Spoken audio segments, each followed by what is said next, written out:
Well, good morning, members. Members will all come into the floor and take their seats.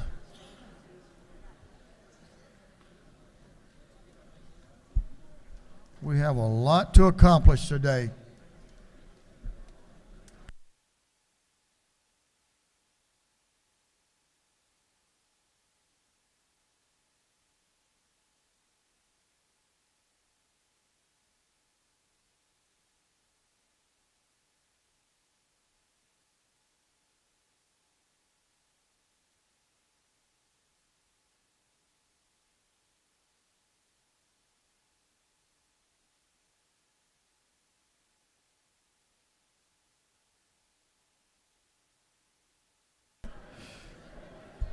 Members will please take seats. The hour for convening having arrived, all members will please take their seats. Mr. Clerk, will you ring the bell?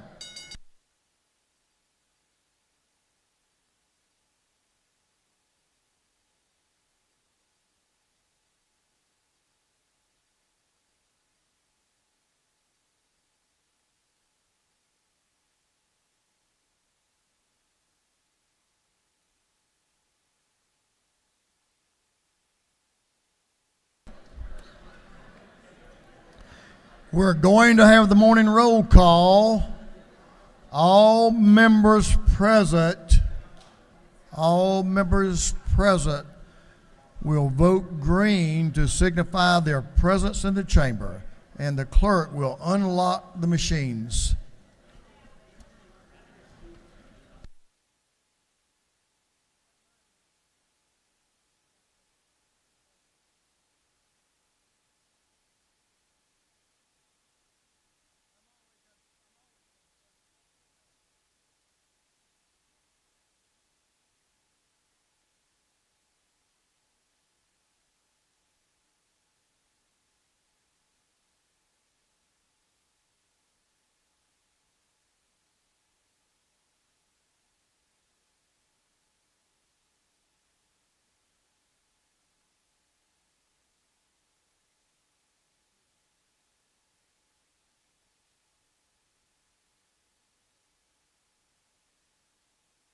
Have all members voted?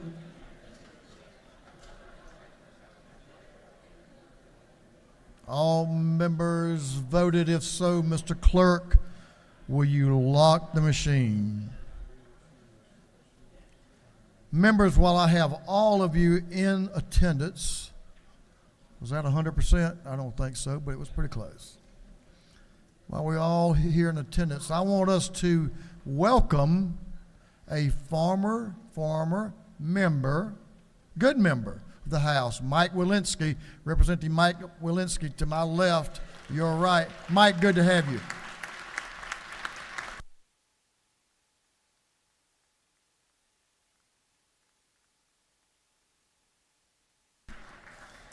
Now, I have the privilege to determine the order of how we do things here on many days. So I'm going to flip the script today. Flip the script. We're going to adjourn. If the majority leader was here, we would adjourn, but he's not, so I'd recognize him. Sorry, Pastor. So what we're going to do, we're going to recognize our birthday boy today. The Clerk of the House, Bill Riley, has a birthday today. Mr. Clerk, best clerk in America.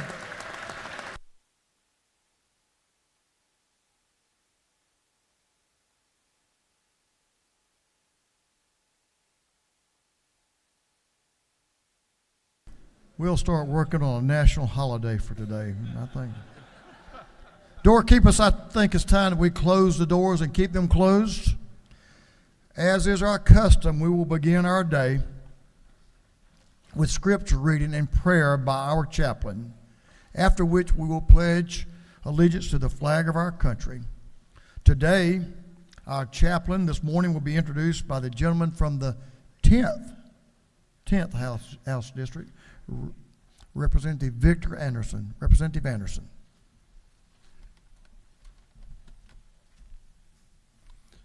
Thank you, Mr. Speaker. Colleagues, it's an honor, a privilege, and a blessing today to introduce our chaplain of the day. You know, as leaders, it's important to have credentials. And our chaplain today has not only been in the ministry for 45 years, 23 years on his current campus that my wife and I attend in Demorest, Georgia. He also has a bachelor's degree from Lee University, a master's in education, a master's in divinity, and a doctorate in ministry. But you know, all of that is important, but that's not the most important thing. The most important thing is a man's action. 2 years ago today, my father passed away. My father's first cousin is a pastor at a local church, very successful, and had volunteered to offer his services for my dad's service. Literally, at the 11th hour, the day before my dad's interment, my cousin came down with a bad case of COVID and was not able to do that. The night before my dad was buried, I called my friend, Pastor Mike Franklin. Without hesitation, without preparation, he came and he attended the service, preached to our family, and consoled us during that time. That's all the introduction I need to provide for my pastor and my friend, Pastor Mike Franklin.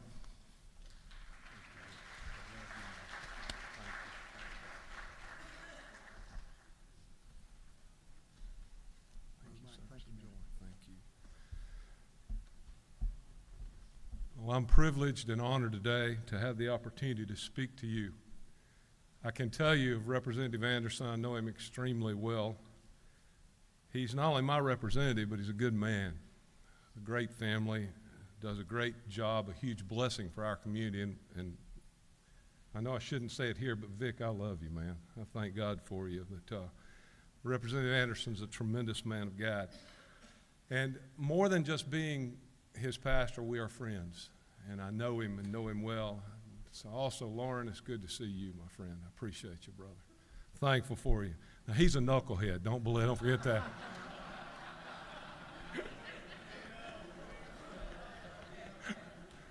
To all of you here, let me just tell you thank you for the opportunity, Mr. Speaker. I'm honored to be here, and I thank you for the opportunity to be here.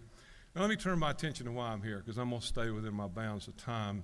At least I'm going to work very hard at that. How's your love life? Now, I ask that question not meaning to take your mind to a bedroom somewhere or to some quirky evil thought that might come in your mind. What I mean is, how are you right now working in demonstrating and receiving and giving real love to the people around you? That's what transcends everything. I mean, these hallowed halls of charged conflict that we have, often productive and sometimes unproductive, a place where sometimes frustrations can boil and attitudes can go awry and emotions and feelings can get the best of even the best. Can real love still be found, even in the heat of the battle? Even in the heat of the moment, the controversy, the challenged values, the differences of opinions, the gray decisions, the difficult dialogues, when approached by a lawyer, Jesus, the greatest teacher of all time, was asked a question.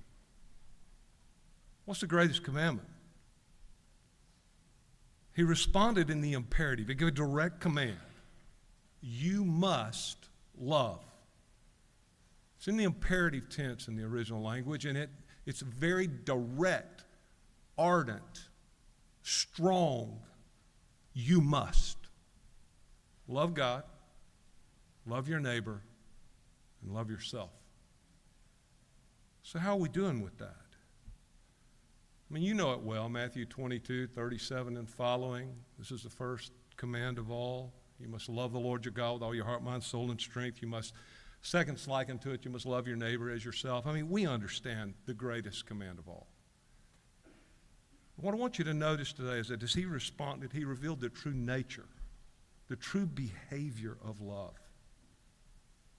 Notice that direction and that intensity of command says this. He's making a profound demand and saying, act in love. If love can be commanded, then what you have to know is it's more than an emotion. Love, in fact, is not even rooted in emotion. Love is more than a feeling or some set of feelings, though it will produce feelings and at times will produce emotion. Love is a choice. You either do it or you don't. You either obey the command of the master or you ignore his voice. Genuine love, real love, true love is a decision. It's a matter of your will. It's a deep commitment from deep within you, and it produces decisive action in your day-to-day life. Love's a commandment, and it requires commitment and action.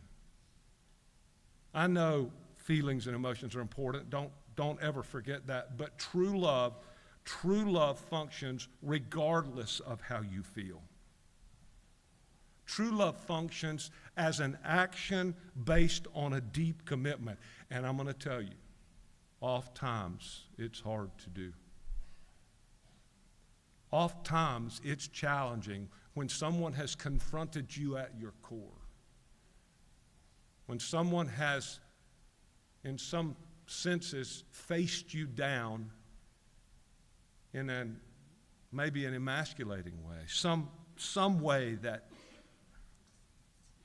messes with you differently. Each person's that way. In my life, I've learned some things. I've learned that liking people and loving people are two completely different things. In my life, I've learned that I can like someone, but I can only like someone because I have an emotional response that's positive toward them. Feelings and emotions, we can't control them, they just are. But I'll tell you what we can control, how we respond to those feelings and those emotions. That we can control. We can't stop the way we feel, but we can choose to behave. We can choose to be angry and still act in a loving manner. A feeling is a reaction, but a behavior is a choice. Don't react, respond with a choice. Maybe that's the reason Christ did not command us to like our enemies. What Christ did is he said, love your enemies. Loving and liking are not the same thing in any sense of the word. In fact, liking someone is oftentimes not even under your immediate control. But acting in love is always under your immediate control. Sometimes you can't control how you feel about somebody when they do specific actions, but you can choose to control and love in your response. If we haven't learned that love is an action chosen by us, regardless of the circumstance, regardless of the context, regardless of the treatment we've received, we'll never effectively love. We'll never love as Christ taught us to love. Yes, we can actually love people we don't like. Yes, we can actually love people we don't agree with. Yes, we can act in a certain way just because it's the right thing to do. Yes, we will feel warm and fuzzies, but if we don't, we can still treat others rightly. What's odd about this is this. When you act in a loving way towards somebody else, regardless of your feelings, emotions will begin to line up with your actions. What's funny about this is your feelings will begin to change if you first control your actions. I've told thousands and thousands of couples who come to me in trouble, facing down divorce, and say, well, do you love each other? Well, yeah. Okay, the battle's won. Just start acting like it. You know what happens? When they start acting like they love each other, it's only a few days before they feel like they love each other. It's a fact of life shown again and again psychologically. A few days later, a little bit of time passes, and Jesus is speaking to his disciples in John 15, and here's what he says. Without me, you can do nothing. I'm the vine, you're the branches. Abide in me, I will abide in you. See, therein lies the key to being able to make the right choices, making this lesson work in our lives. It comes when we choose, regardless of who we are, regardless of where we are, to let the God who is love abide in us. And if we choose to abide in him, then love is possible. Without it, sometimes love's hard, harder than you want to follow through on.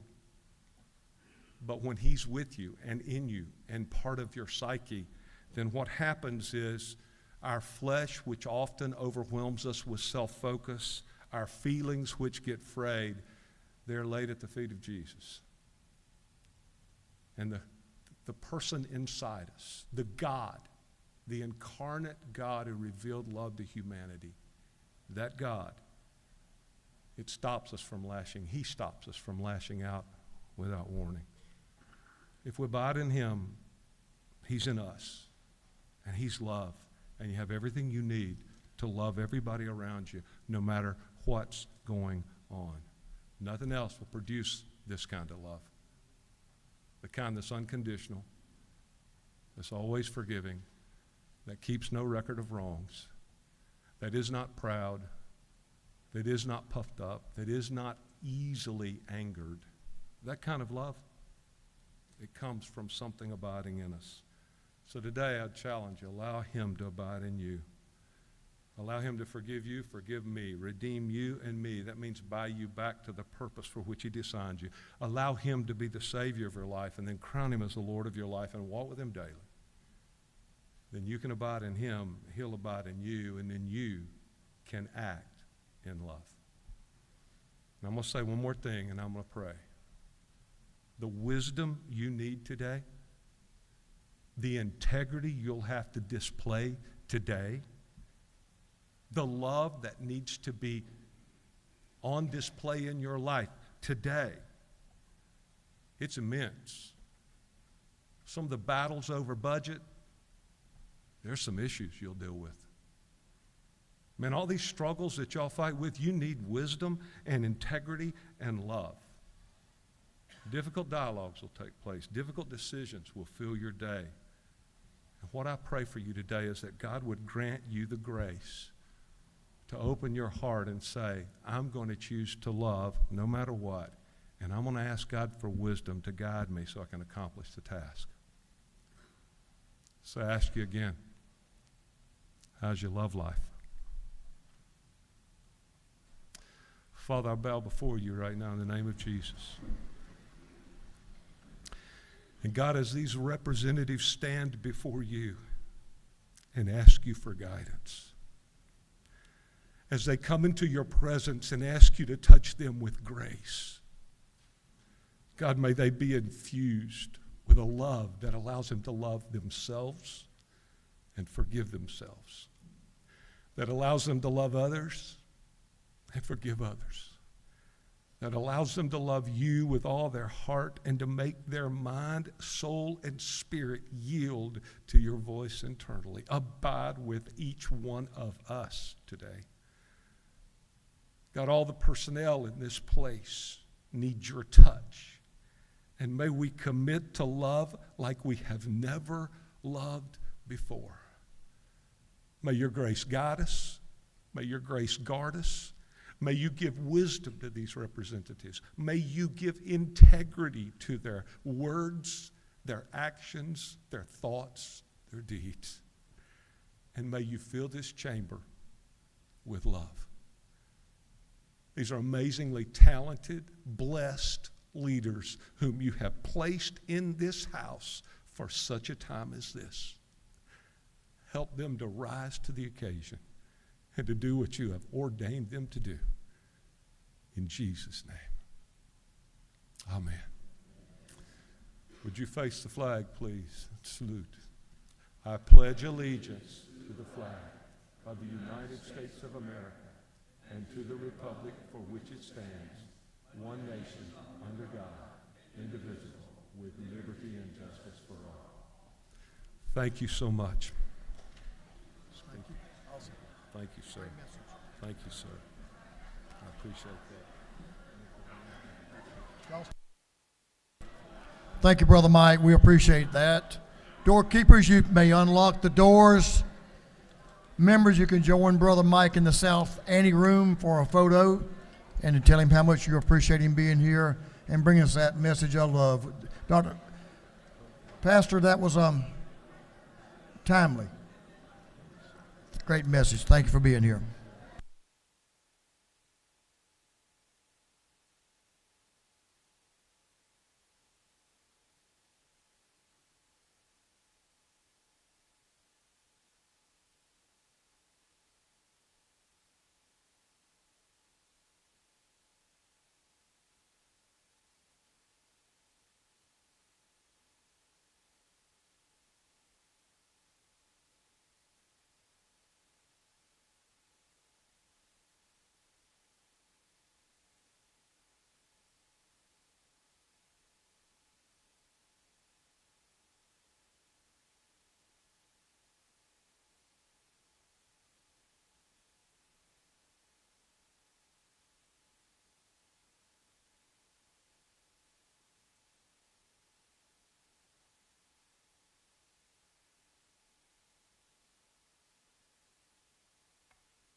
Our doctor of the today is brought to us by Representative Stacey Evans of the 57th House District. Dr. Patel, we appreciate you being here, and if you get a chance, members, certainly stop by downstairs and tell her how much we appreciate you. Appreciate her being here.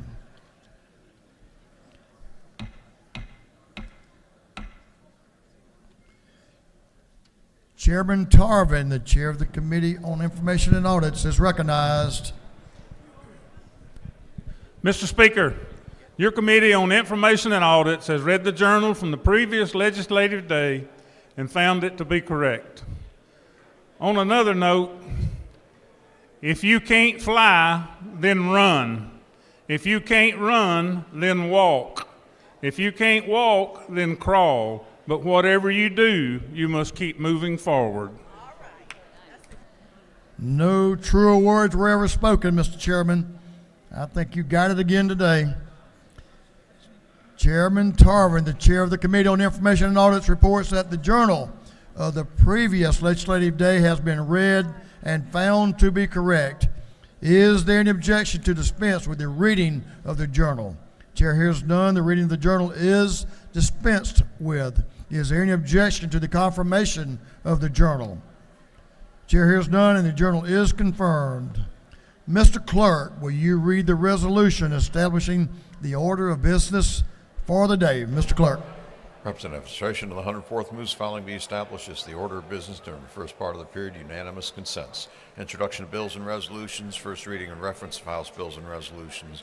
Second reading of bills and resolutions. Reports of standing committees. First reading and reference of Senate bills and resolutions. Morning orders.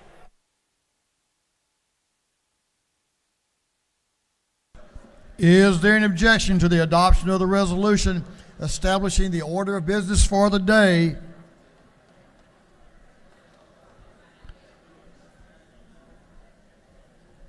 Chair hears none, and the resolution is adopted.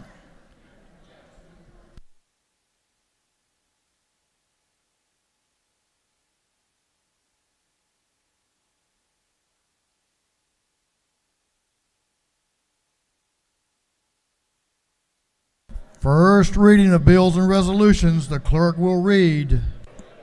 House Bill 1135 by Representative Hatchett of the 155th. Bill be titled an act to provide a new charter for the town of Dexter.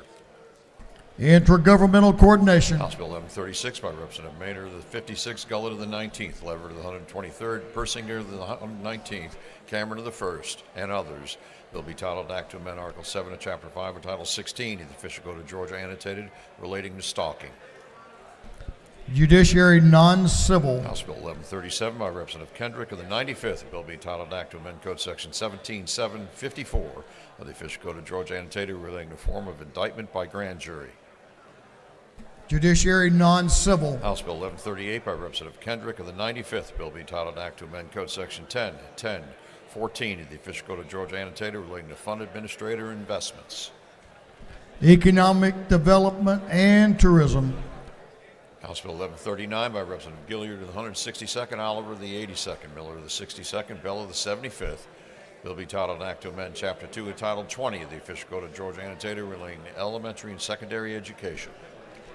Education. House Bill 1140 by Representative Smith of the 18th. Bill be titled Act to amend an act to provide a homestead exemption from Haralson County School District ad valorem taxes. Intergovernmental coordination. House Bill 1141 by Representative Hagan of the 156th and Mathis of the 149th.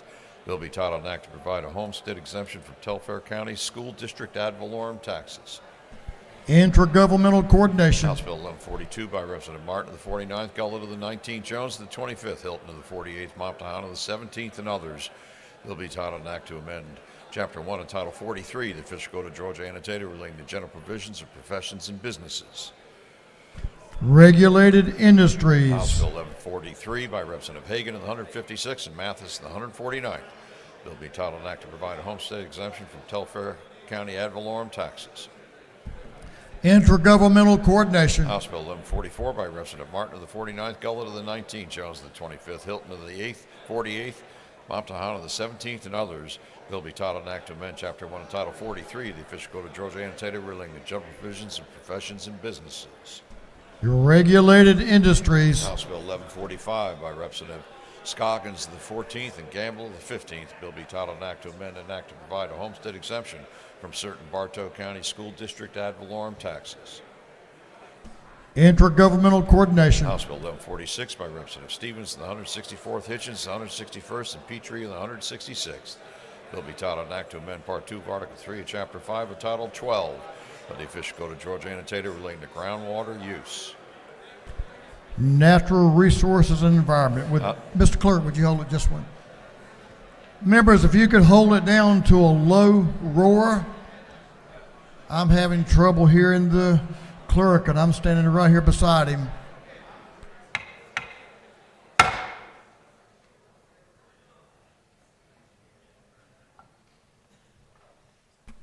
Rome wasn't built in a day, and y'all won't solve all these problems in the next 5 minutes. But if you need to, go into any room. Mr. Clerk. House Bill 1147 by Representative Moptahana of the 17th, Kelly the 16th, Smith of the 18th, New of the 64th, Gullett of the 19th. Bill be titled Act to provide for a new homestead exemption from Paulding County ad valorem taxes. Intergovernmental coordination. House Bill 1148 by Representative Moptahana of the 17th, Kelly the 16th, Smith of the 18th, New of the 64th, Gullett of the 19th. Bill be titled Act to provide for a new homestead exemption from Paulding County School District ad valorem taxes. Intergovernmental coordination. House Bill 1149 by Representative Maynard of the 56th, Saints of the 180th, Thomas of the 21st. Bill be titled an act to amend Article 1 of Chapter 81 of Title 36 of the Official Code of Georgia annotated relating to local government budgets and audits. Governmental affairs. House Bill 1150 by Representative Collins of the 71st, Corbett of the 174th. Saints of the 180th, Perkle of the 169th, Crow of the 118th. Bill be titled an act to amend Code Section 4873.1 of the Official Code of Georgia annotated relating to tinting of windows. Motor vehicles. House Bill 1151 by Representative McLean of the 109th, Prince of the 132nd, Alexander of the 66th, Gladney the 130th, Barton of the 5th, and others. Bill be titled an act to amend Code Section 4286 of the Official Code of Georgia annotated relating to special license plates. Motor vehicles. House Bill 1152 by Representative Camp of the 135th, Carson of the 46th, Powell of the 33rd, Persinger of the 119th, Gullett of the 19th, and others. Bill be titled an act to amend Chapter 3, Title 46 of the Official Code of Georgia annotated relating to electrical service. Energy, utilities, and telecommunications. House Bill 1153 by Representative Jones of the 25th, Martin of the 49th, Seaball of the 34th, Anderson of the 10th, Huddleston of the 72nd. Bill be titled an act to amend Title 44 of the Official Code of Georgia annotated relating to property. Judiciary. House Bill 1154 by Representative Cannon of the 58th, Oliver of the 82nd, Beverly the 143rd, Williams of the 37th, Glaze of the 67th. Bill be titled and act to amend Article 7, Chapter 4, Title 49 of the Official Code of Georgia annotated relating to medical assistance generally. Public and Community Health. House Bill 1155 by Representative Cannon of the 58th, Oliver the 82nd, Beverly the 143rd, Williams of the 37th, Glaze of the 67th. Bill be titled and act to amend Code Section 33, 24, 58.2 of the Official Code of Georgia annotated relating to the Newborn Baby and Mother Protection Act. Public and Community Health. House Bill 1156 by Representative Jackson of the 68th, Holly of the 116th, Basemore of the 69th, and Glaze of the 67th. Bill be titled and act to amend Article 1 of Chapter 7 of Title 44 of the Official Code of Georgia annotated relating to landlord and tenant in general. Governmental House Affairs. Bill 1157 by Representative Jackson of the 68th, Holly of the 116th, Basemore of the 69th, and Glaze of the 67th. Bill be titled and act to amend Part 2 of Article 15 of Chapter 1 of Title 10 of the Official Code of Georgia annotated, the Fair Business Practices Act of 1975. Judiciary. House Bill 1158 by Representative Jackson of the 68th, Drenner of the 85th, Barnes of the 86th, Taylor of the 92nd, Basemore of the 69th. Bill be titled and act to amend Article 1 of Chapter 6 and Title 19 of the Official Code of Georgia annotated relating to general provisions regarding alimony and child support. Judiciary. House Bill 1159 by Representative Jackson of the 68th, Bruce of the 61st, Holly of the 116th, Clark of the 108th, Reese of the 140th. Bill be titled and act to amend Chapter 2, Title 21 of the Official Code of Georgia annotated relating to elections and primaries generally. Governmental Affairs. House Bill 1160 by Representative Jackson of the 68th, Holly of the 116th, Evans of the 89th, Moore of the 91st, Draper of the 90th. Bill be titled and act to amend Part 3 of Article 4, Chapter 11 and Title 16 of the Official Code of Georgia annotated relating to carrying and possession of firearms. Public Safety and Homeland Security. House Bill 1161 by Representative Ballard of the 147th, Saints of the 180th, Petrie of the 166th, Reese of the 140th, Bonner of the 73rd, and others. Bill be titled and act to amend Chapter 7 and Title 48 of the Official Code of Georgia annotated relating to income taxes. Ways and House Means. Bill 1162 by Representative Knight of the 134th, Williamson of the 112th, Blackman of the 146th, Carson of the 46th, Martin of the 49th. Bill be titled and act to amend Title 48 of the Official Code of Georgia annotated relating to revenue and taxation. Ways and Means. House Bill 1163 by Representative Knight of the 134th, Williamson of the 112th, Blackman of the 146th, Carson of the 46th, Martin of the 49th. Bill be titled and act to amend Title 48 of the Official Code of Georgia annotated relating to revenue and taxation. Ways and Means. House Bill 1164 by Representative Miller of the 62nd, Smith of the 18th, LaHood of the 175th, Buckner of the 137th, Fleming of the 114th, and others. Bill be titled and act to amend Article 2, Chapter 7 and Title 16 of the Official Code of Georgia annotated related to criminal trespass and damage to property. Judiciary Non-Civil. House Bill 1165 by Representative Maynard of the 56th, Reeves of the 99th, Dempsey of the 13th, Parrish of the 158th, Hilton of the 48th. Bill be titled and act to amend Code Section 35, 6A, 3 of the Official Code of Georgia annotated relating to membership vacancies and memberships. Public Safety and Homeland Security. House Bill 1166 by Representative Jones of the 60th, a bill be titled and act to provide a homestead exemption from the City of Atlanta ad valorem taxes. Intergovernmental Coordination. House Bill 1167 by Representative Townsend of the 179th, Irwin of the 32nd, Lumsden of the 12th, Yurt of the 152nd, Chokus of the 151st, and others. Bill be titled and act to amend Title 20 and Title 48 of the Official Code of Georgia annotated relating to education and revenue and taxation. Ways and House Means. Bill 1168 by Representative Townsend of the 179th, Deloach of the 167th, Saints of the 180th, Vance of the 133rd, Reeves of the 99th, and others. Bill be titled and act to amend Title 40 of the Official Code of Georgia annotated relating to motor vehicles and traffic. Public Safety and Homeland Security. House Bill 1169 by Representative Townsend of the 179th, Smith of the 138th, Deloach of the 167th, Vance of the 133rd, Reeves of the 99th, and others. Bill be titled and act to amend Code Section 12.2.2 of the Official Code of Georgia annotated relating to an Environmental Protection Division. Natural Resources and Environment. House Resolution 996 by Representative Williams of the 148th, a resolution honoring the life of Deputy Ty Brown. and dedicating a road in his memory. Transportation. Senate Bill 189 by Senator Burns, the 22nd, Dolezal of the 27th, Brass of the 28th, Anna Duarte of the 31st, Moore of the 53rd, and others. The bill be titled an act to amend Chapter 2, Title 21 of the Official Code of Georgia Annotated relating to primaries and elections generally. Governmental affairs. Senate Bill 332 by Senators Robertson of the 29th, Kennedy of the 18th, Gooch of the 51st, Hatch of the 50th, Brass of the 28th, and others. Bill be titled an act to amend Code Section 15.8.32 of the Official Code of Georgia Annotated relating to Prosecuting Attorneys Qualifications Commission. Judiciary non-civil. Senate Bill 344 by Senators Anna Duarte of the 31st, Gooch of the 51st, Kennedy of the 18th, Brass of the 28th, Hatchett of the 50th, and others. Bill be titled an act to amend Code Section 48.8.3 of the Official Code of Georgia Annotated relating to exemptions from sales and use taxes. Ways and Means. Senate Bill 373 by Senator Walker of the 20th, Anna Duarte of the 31st, Kirkpatrick of the 32nd, Strickland of the 17th, Halpern of the 39th, and others.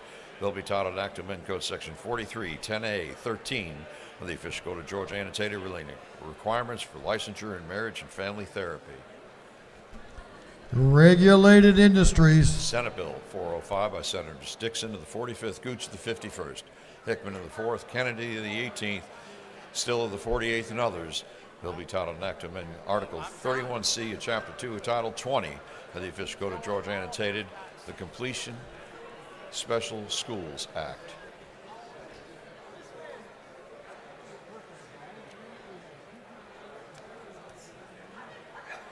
Education. That completes first readers. Second reading of bills and resolutions. The clerk will read. House Bill 1113 by Representative Reeves of the 99th, Gunter of the 8th, Smith of the 18th, Leverett of the 123rd, Silcox of the 53rd, and others. A bill relating to state printing and documents. House Bill 1114 by Representative Wade of the 9th, Gamble of the 15th, Hong of the 103rd, McDonald of the 26th, Jones of the 25th, and others. A bill relating to insurance. House Bill 1115 by Representative Williams of the 148th, Kelly of the 16th, Crow of the 118th, Blackman of the 146th, Horner of the 3rd, and others. A bill relating to sales and use taxes. House Bill 1116 by Representative Buckner of the 137th, Stevens of the 164th, Houston of the 170th, Blackman of the 146th, Holcomb of the 81st.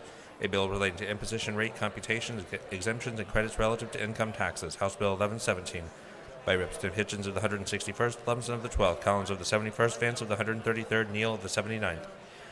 A bill relating to requirements for appointment or certification of persons as peace officers and pre-employment attendants to basic training course and employment-related information.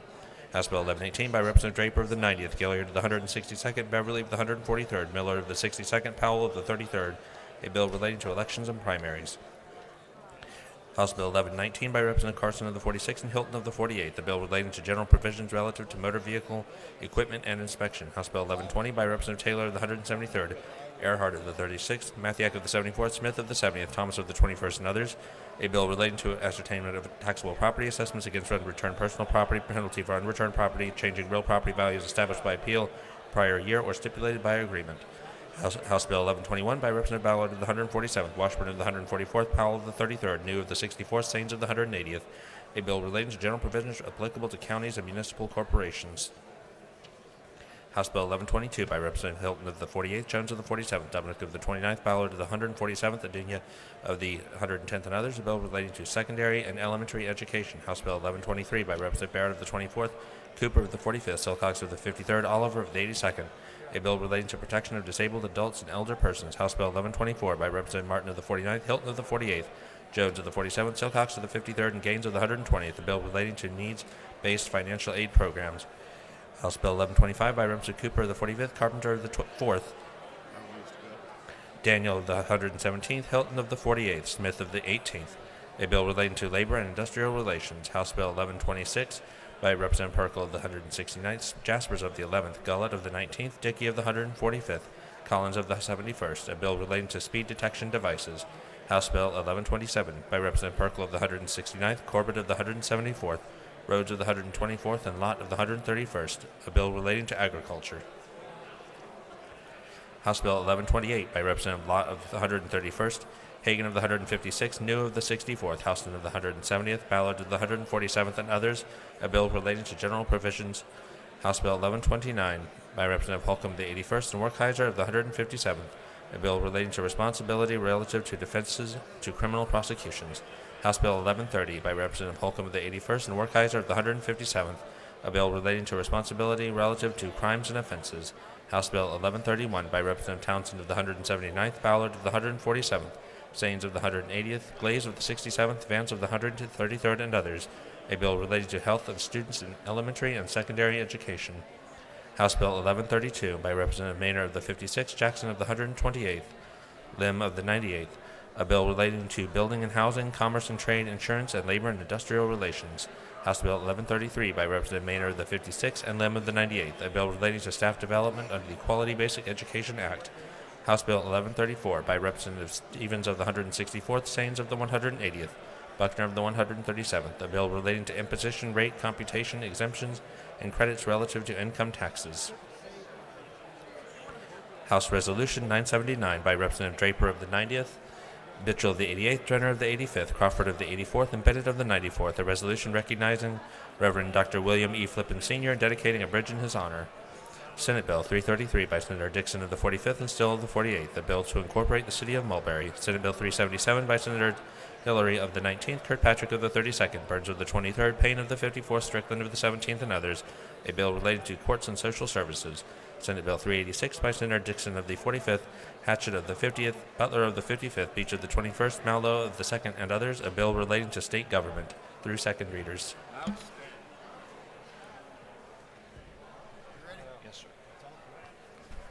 Reports of standing committees, the clerk will read.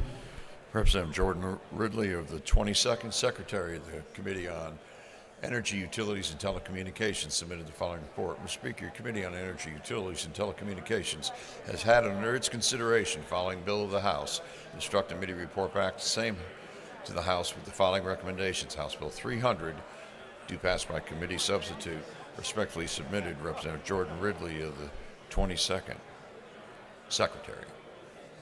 Representative Beth Camp of the 135th District, Chairman on Committee on Intergovernmental Coordination Locals, submitted the following report. Mr. Speaker, your Committee on Intergovernmental Coordination Local has had under its consideration following bill of the Senate. It's instructed me to report same back to the House with the following recommendation. Senate Bill 333, due pass, respectfully submitted, Representative Beth Camp of the 135th District, Chairman. That completes the reading of the reports of standing committees.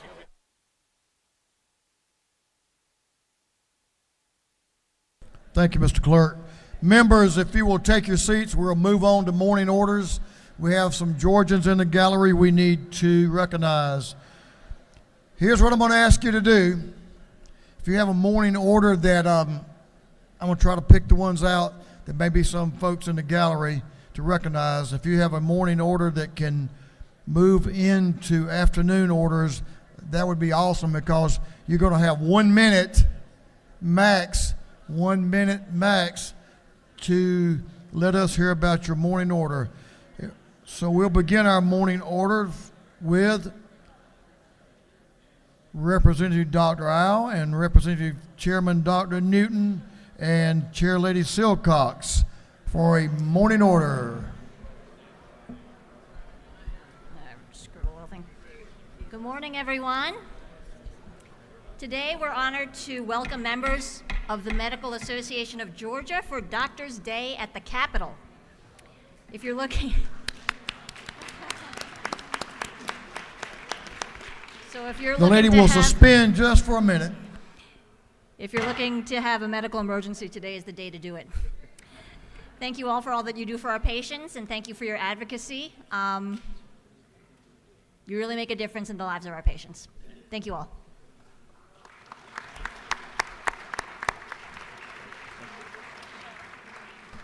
Thank you. Good to have y'all. We appreciate you. Thanks for being here. Hey, Doc. Well, that got a lot of y'all, didn't it? Hey, Doc. Good to have y'all. Appreciate what y'all do for our people. Representative Gloria Frazier and Representative Al Williams recognized for a morning order.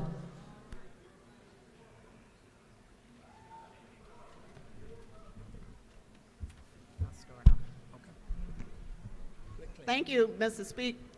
Speaker. Good morning, colleagues. Today is Sickle Cell Day at the Capitol. We are so honored to have our constituents that have traveled from across Georgia to be here today to advocate for this dreadful disease that many of them have, and that we are here today to support them. And at this time, they will be in room 230 downstairs, and I would like for all of you all to please drop in, because you do have constituents that are here in your district, and drop in and tell them and just say hello to them, okay? And so at this time, I would like for Representative Al Williams to say a few words. Thank you, Mr. Speaker. I've got about 30 seconds at the most. Just want to recognize the CEO, Ms. Tabitha McGee, and Dr. Powell and his staff. Thank you all for all you do. Stand up. We're Stand running up. out of time now. Stand up. Out of time. Red means through. Thank you for what you do. You have an important cause. We appreciate you. And thank you, too, for y'all's advocacy, and we appreciate y'all's hard work. Chairman Dubnik and Representative David Clark recognized for a morning order.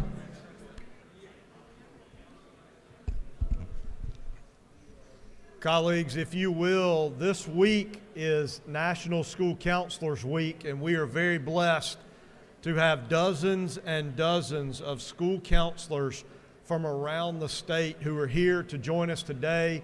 Hopefully they will be asking you to step outside and say hello to them, but we just wanted to welcome them to the People's House. I know they are trying to get in the door right now, but I hope you will see them, talk to them, and join me in welcoming them. And Representative Clark, if you will.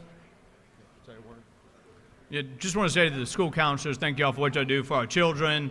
They do so much, love on them, care for them, listen to them, and that just means a lot. So thanks to the school counselors, and let's just congratulate them during their school council week. Great, thank you. Important job, school counselors. Thank you, ladies and gentlemen. Representative Montahan, recognized for a morning order. Please give the gentleman your attention. Thank you, Mr. Speaker. Members, today I want to recognize a very special group. Today we have the Georgia Association of Voter Registration and Election Officials with us today. If y'all would please recognize these folks. The association plays a huge role in making sure that our elections run very smoothly and that every vote gets counted. It's not a small task, and this House thanks you for the work that you do day in and day out to serve our constituents. Thank y'all so much. We see you in the back. Thank you. Thank you for that morning order. Our election board does great work. Chairman Martin has a special group here. Chairman Chuck Martin. Thank you, ladies and gentlemen. I want to recognize the Greater North Fulton Chamber of Commerce. I know some colleagues will join me up here, and I'm going to be more brief today than I would given our time, but I want to especially recognize Jim Teal, the current chair, Rich Johnson, the Director of Legislative Affairs, or the Chair of Legislative Affairs, and the incoming chair, Mr. Dean Collins, the Access Companies. Callie Boatwright and the Greater North Fulton Chamber of Commerce, they make things go up there. We appreciate you all. Welcome to the House of Representatives.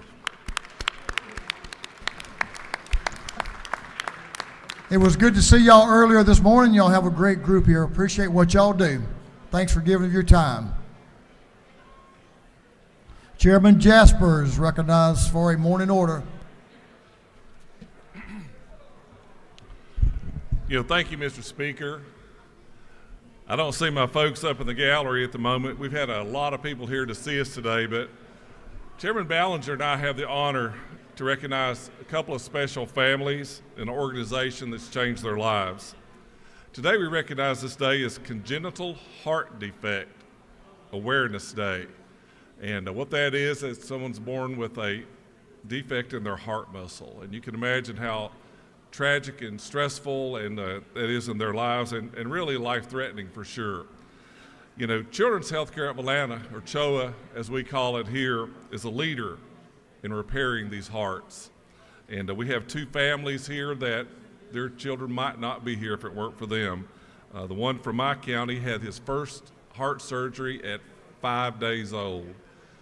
5 years, and then at 15. And so he's doing great. The Judkins family is from Pickens. And also we have the Reese family from Cherokee. So as you see Choa, their little animals, and their folks around in the white, just congratulate them, and we're glad they're there.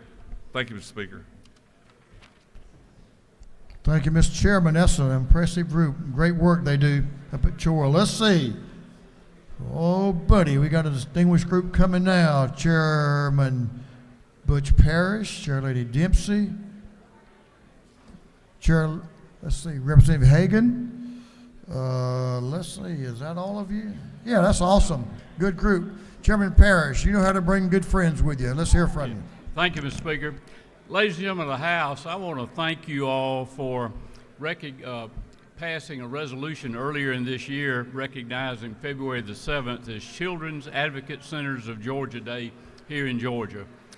These centers began establishing some 37 years ago, and these centers provide a natural, child-friendly environment where trained professionals and agencies utilize a multidisciplinary team approach to investigating and treating alleged child abuse and exploitation cases.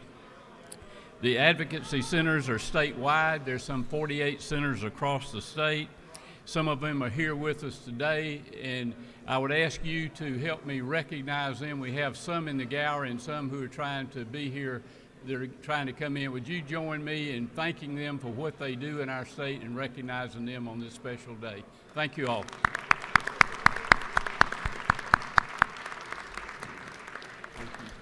Thank you for what you do, ladies. We appreciate that. It's important. We thank you for being here. Thank you, Chairman Parrish. Representative Tanya Miller, recognized for a morning order. No, he's here for state of Judiciary. Representative, if you will hold up just for a second. Members, if you'll give the lady in the well your attention. Proceed, Representative Miller. Thank you, Mr. Speaker. Good morning, colleagues. If you would please just help me welcome Fulton Leadership Academy. These wonderful scholars are here today. Stand up, guys. Fulton Leadership Academy from East Point, Georgia. This is a wonderful school that provides a rigorous academic environment for young men between the ages or grades of 6 and 12. Their focus is on science, technology, engineering, and mathematics, and also aeronautics. Core values of Fulton Leadership Academy: fortitude, leadership, and achievement. Please join me in welcoming them to the People's House. Welcome, guys. Love you.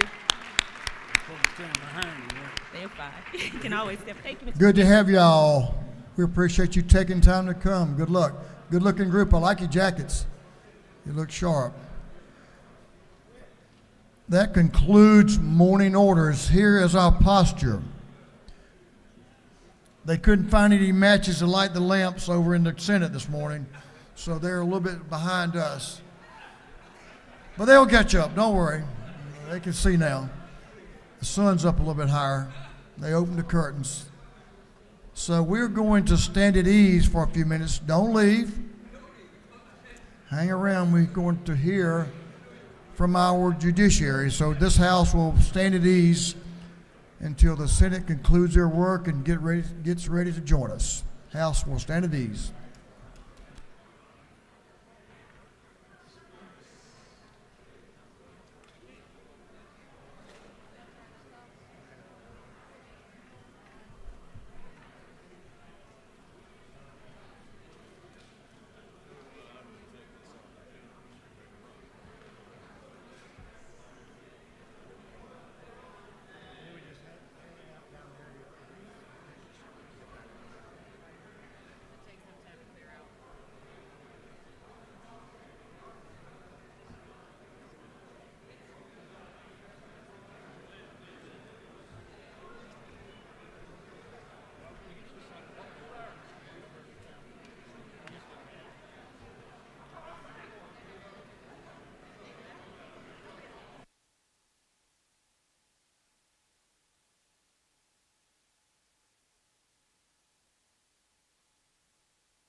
House will come back to order. Members will please take your seats. Members, please take seats.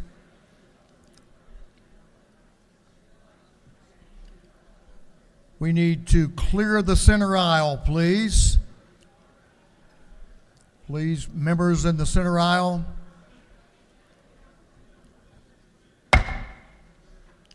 Members will please come into the chamber.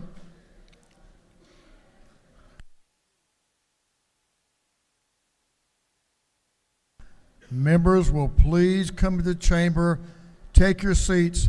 Members that are standing in the center aisle, that's this aisle right in front of me. That's the one in the center. That one.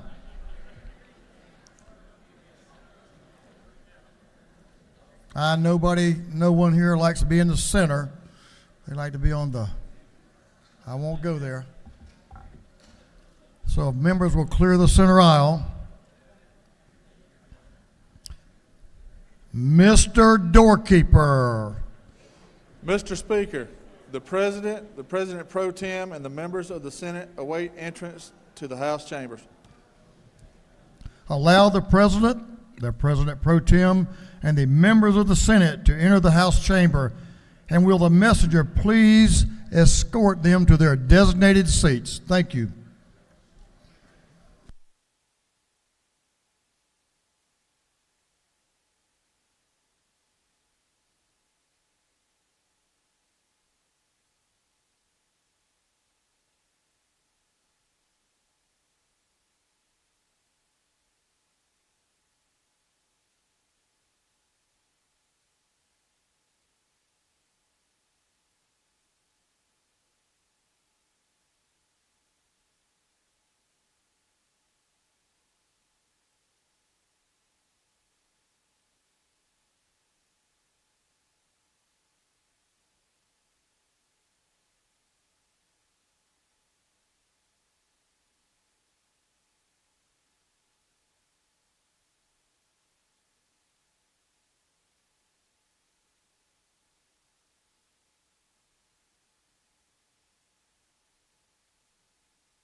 Members of the General Assembly,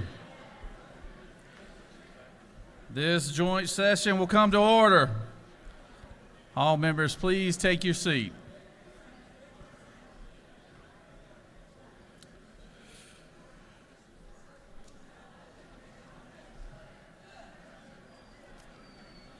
Mr. Sergeant at Arms. Mr. President, the Honorable Michael P. Boggs, Chief Justice of the Supreme Court of Georgia, the Justices of the Supreme Court of Georgia, the Honorable Amanda H. Mercier, Chief Judge of the Court of Appeals, and the judges of the Court of Appeals await entrance to this chamber. Mr. Sergeant at Arms, please allow the Honorable Michael P. Boggs, Chief Justice of the Supreme Court, the Justices of the Supreme Court, the Honorable Amanda Mercier, Chief Judge of the Court of Appeals, and the judges of the Court of Appeals entrance to this chamber. The House doorkeeper will escort them to their seats.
All members, please take your seats.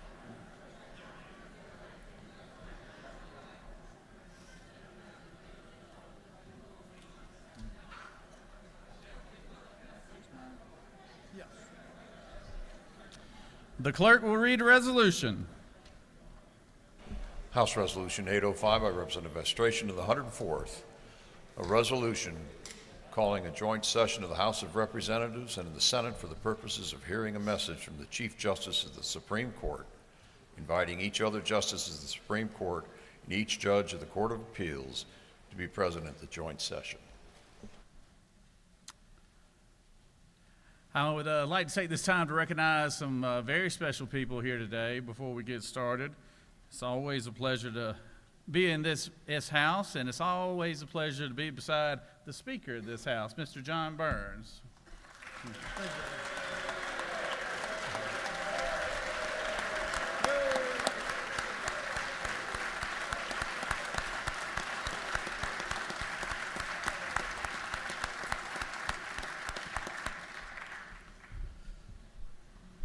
Can't mention the Speaker without mentioning the First Lady of this chamber, Miss Dale Burns. Miss Dale Burns. She's on the way in. She's busy working.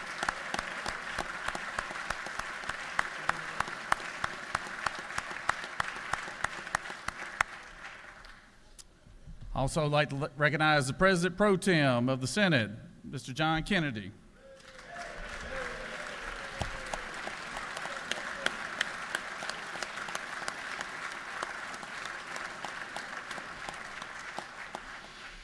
And the Speaker Pro Tem, Ms. Jan Jones.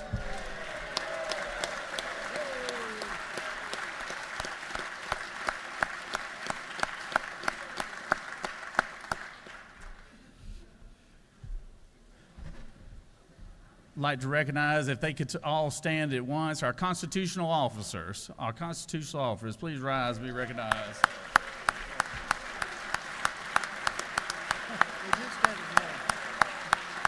You see.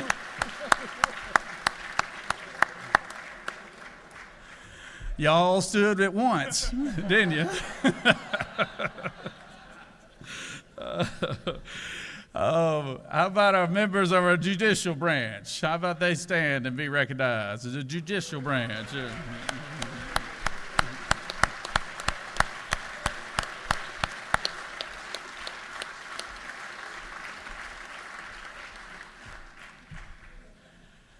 At this time, it gives me great pleasure to introduce our great Georgian and longtime friend to this body, the Honorable Michael P. Boggs. Chief Justice Boggs was appointed to the Supreme Court in 2016 by Governor Nathan Deal. Previously, Justice Boggs served as elective office and judge of courts of appeal, as a Superior Court judge in Waycross Judicial Circuit, as well as being a member of this body for 4 years here in the legislative branch. Justice Boggs was raised in Waycross, Georgia, and obtained his undergraduate degree from Georgia Southern University. In 1990, he earned his Juris Doctorate degree from Mercer University, where he distinguished himself on the Mercer's moot court team. Following his graduation from law school, Chief Justice Boggs practiced law in Atlanta until returning home to Waycross, Georgia. In Waycross, he maintained a general civil trial practice while also serving as county attorney and special assistant general. In 2000, he won the election as Georgia House of Representatives. 4 years later, he was elected Superior Court Judge of Waycross Judicial Circuit. Chief Justice Boggs served as a member of the Georgia Special Council on Criminal Justice Reform in 2011 and was co-chairman of the Georgia Criminal Justice Reform Council. He currently serves as a member of Governor Kemp's Georgia Behavioral Health Reform and Innovation Commission. He also serves as an appointee of Governor Kemp to the Georgia Judicial Nominating Commission. Chief Justice Boggs lives in Pierce County with his wife, Heather, a kindergarten teacher for many, many years in the local public school system. I will also add a personal note to Chief Boggs, is he presided over my baby sister's wedding about a month ago. So of all these accolades he has right now, we're going to find out how good of a preacher he was here in a few months. So, well, please join me in welcoming our Chief Justice of the Supreme Court, Justice Michael P. Boggs.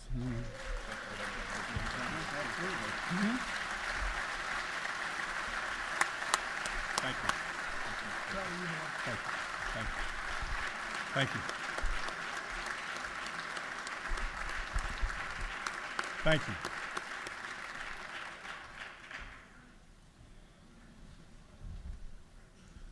Lieutenant Governor Jones, Speaker Burns, Madam First Lady of the House, Dale Burns, President Pro Tem Kennedy, Speaker Pro Tem Jones, members of the General Assembly, constitutional officers, Presiding Justice Peterson, my colleagues on the Georgia Supreme Court, Chief Judge Mercier, Vice Chief Brown, and judges of the Court of Appeals, other judges that are here with us today, and my fellow Georgians. I'm honored. Good morning, and thank you for the opportunity and invitation to be back before you all today to update you on the ongoing work and commitment of Georgia state courts to uphold the rule of law and serve the citizens of Georgia.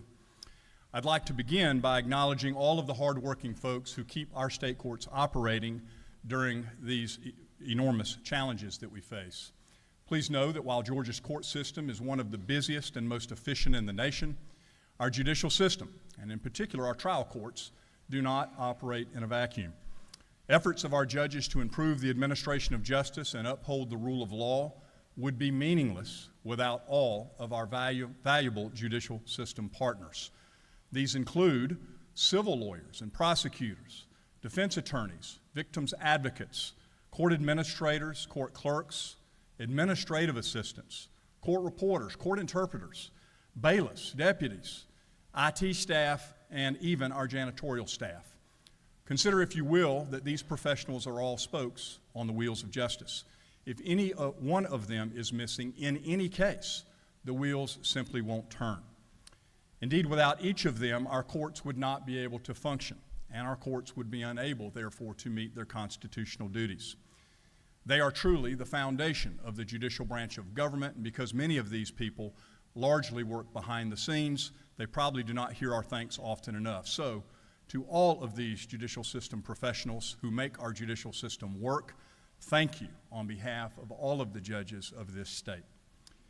Last year, I stood before you and told you that the state of Georgia's judiciary was strong. It was true then, and it is true now. But like other areas of government, Georgia's judiciary also faces significant challenges. I'd like to take the opportunity this morning to discuss the work of our courts and to highlight some of these challenges. I want to assure you, though, that despite challenges, our courts remain steadfast in applying and interpreting, not making, the laws and Constitution of our state. And, as always, I want to again express our appreciation for the trust and support that you all in the legislative branch have shown each of us as we seek your partnership in addressing a wide array of issues affecting our courts.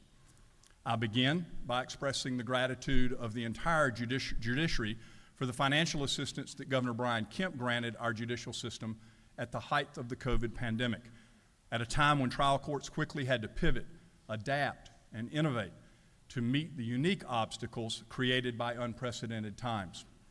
In some courts, we're still feeling the aftershocks of backlog cases, but our judges across the state are working hard and we are making progress. As a result of the ARPA, American Rescue Plan Act funding allocated by the governor's office to the judicial branch, you should know that every circuit that requested help was awarded some amount of relief, and many of them multiple rounds of awards.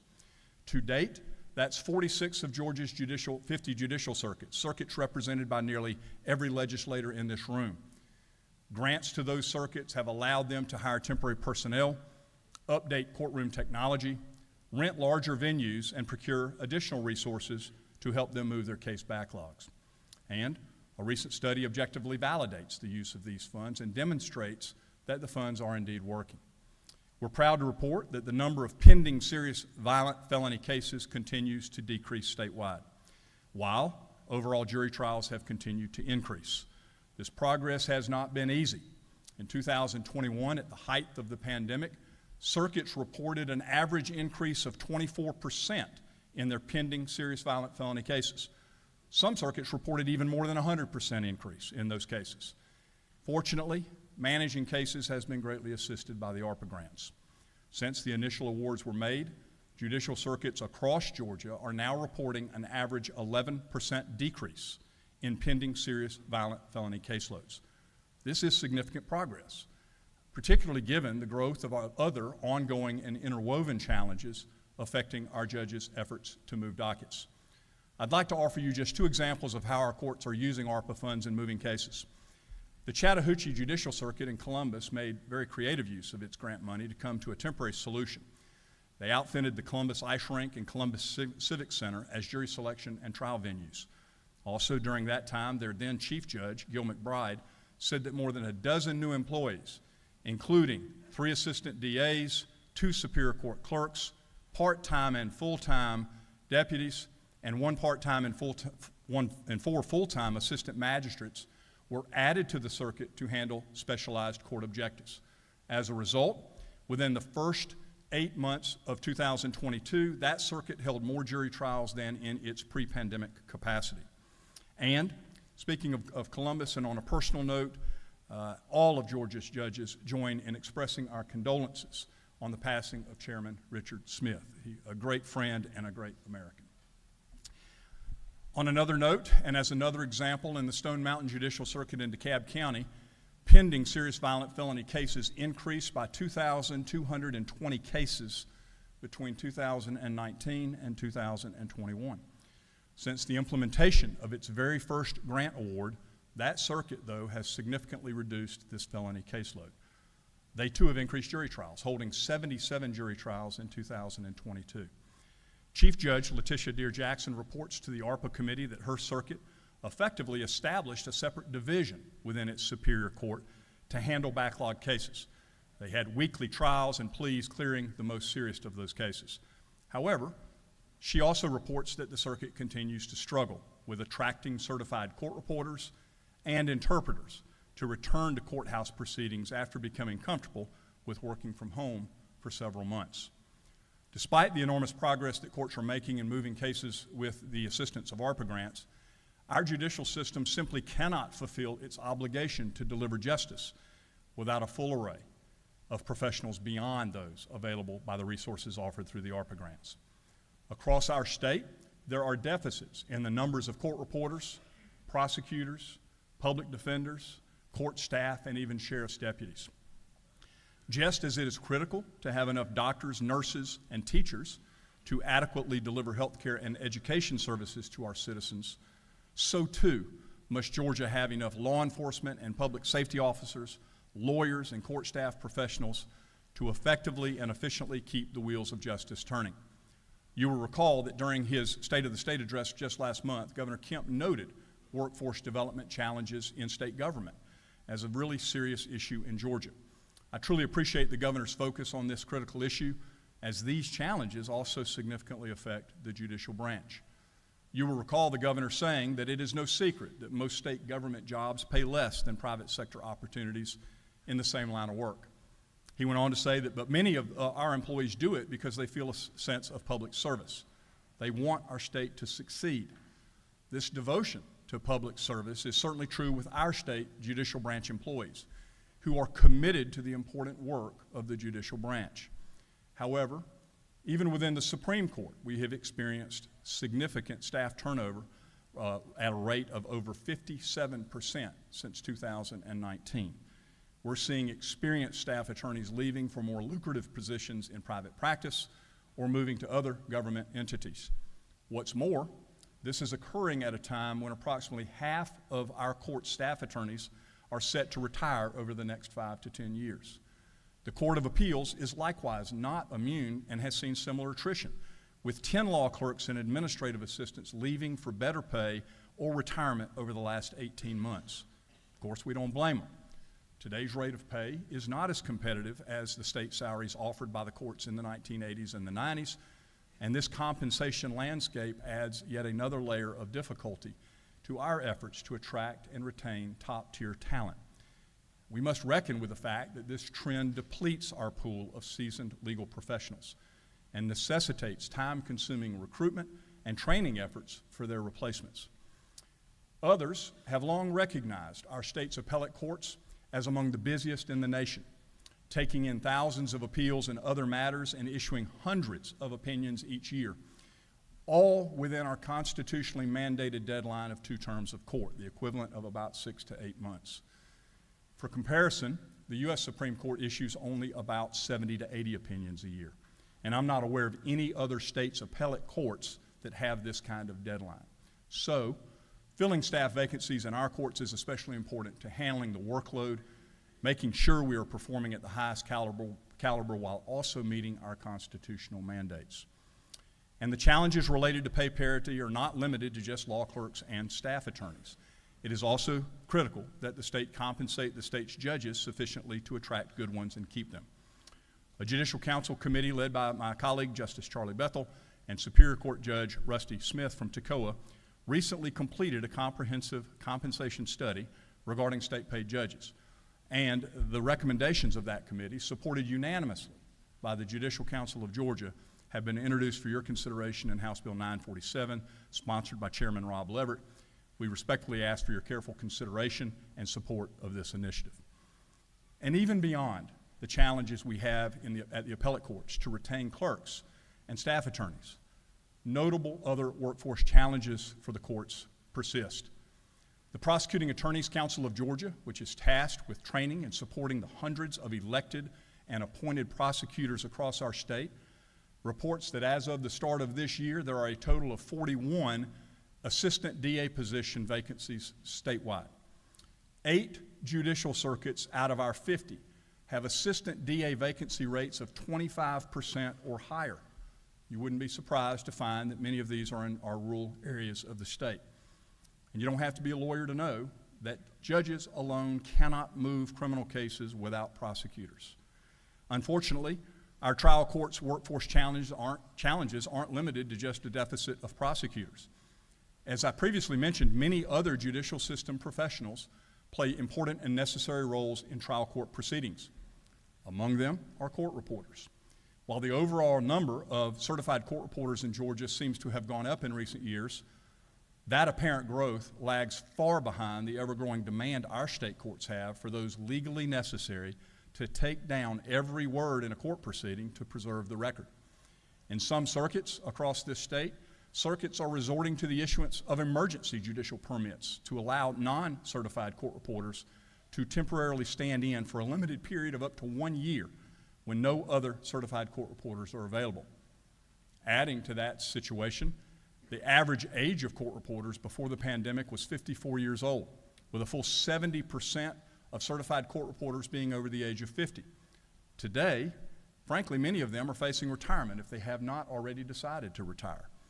Making matters more dire, fewer new reporters are going through the process to become licensed.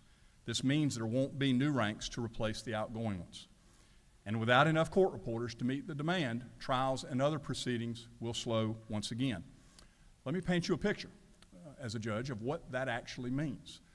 Imagine, if you will, a courtroom ready to try a serious violent felony case.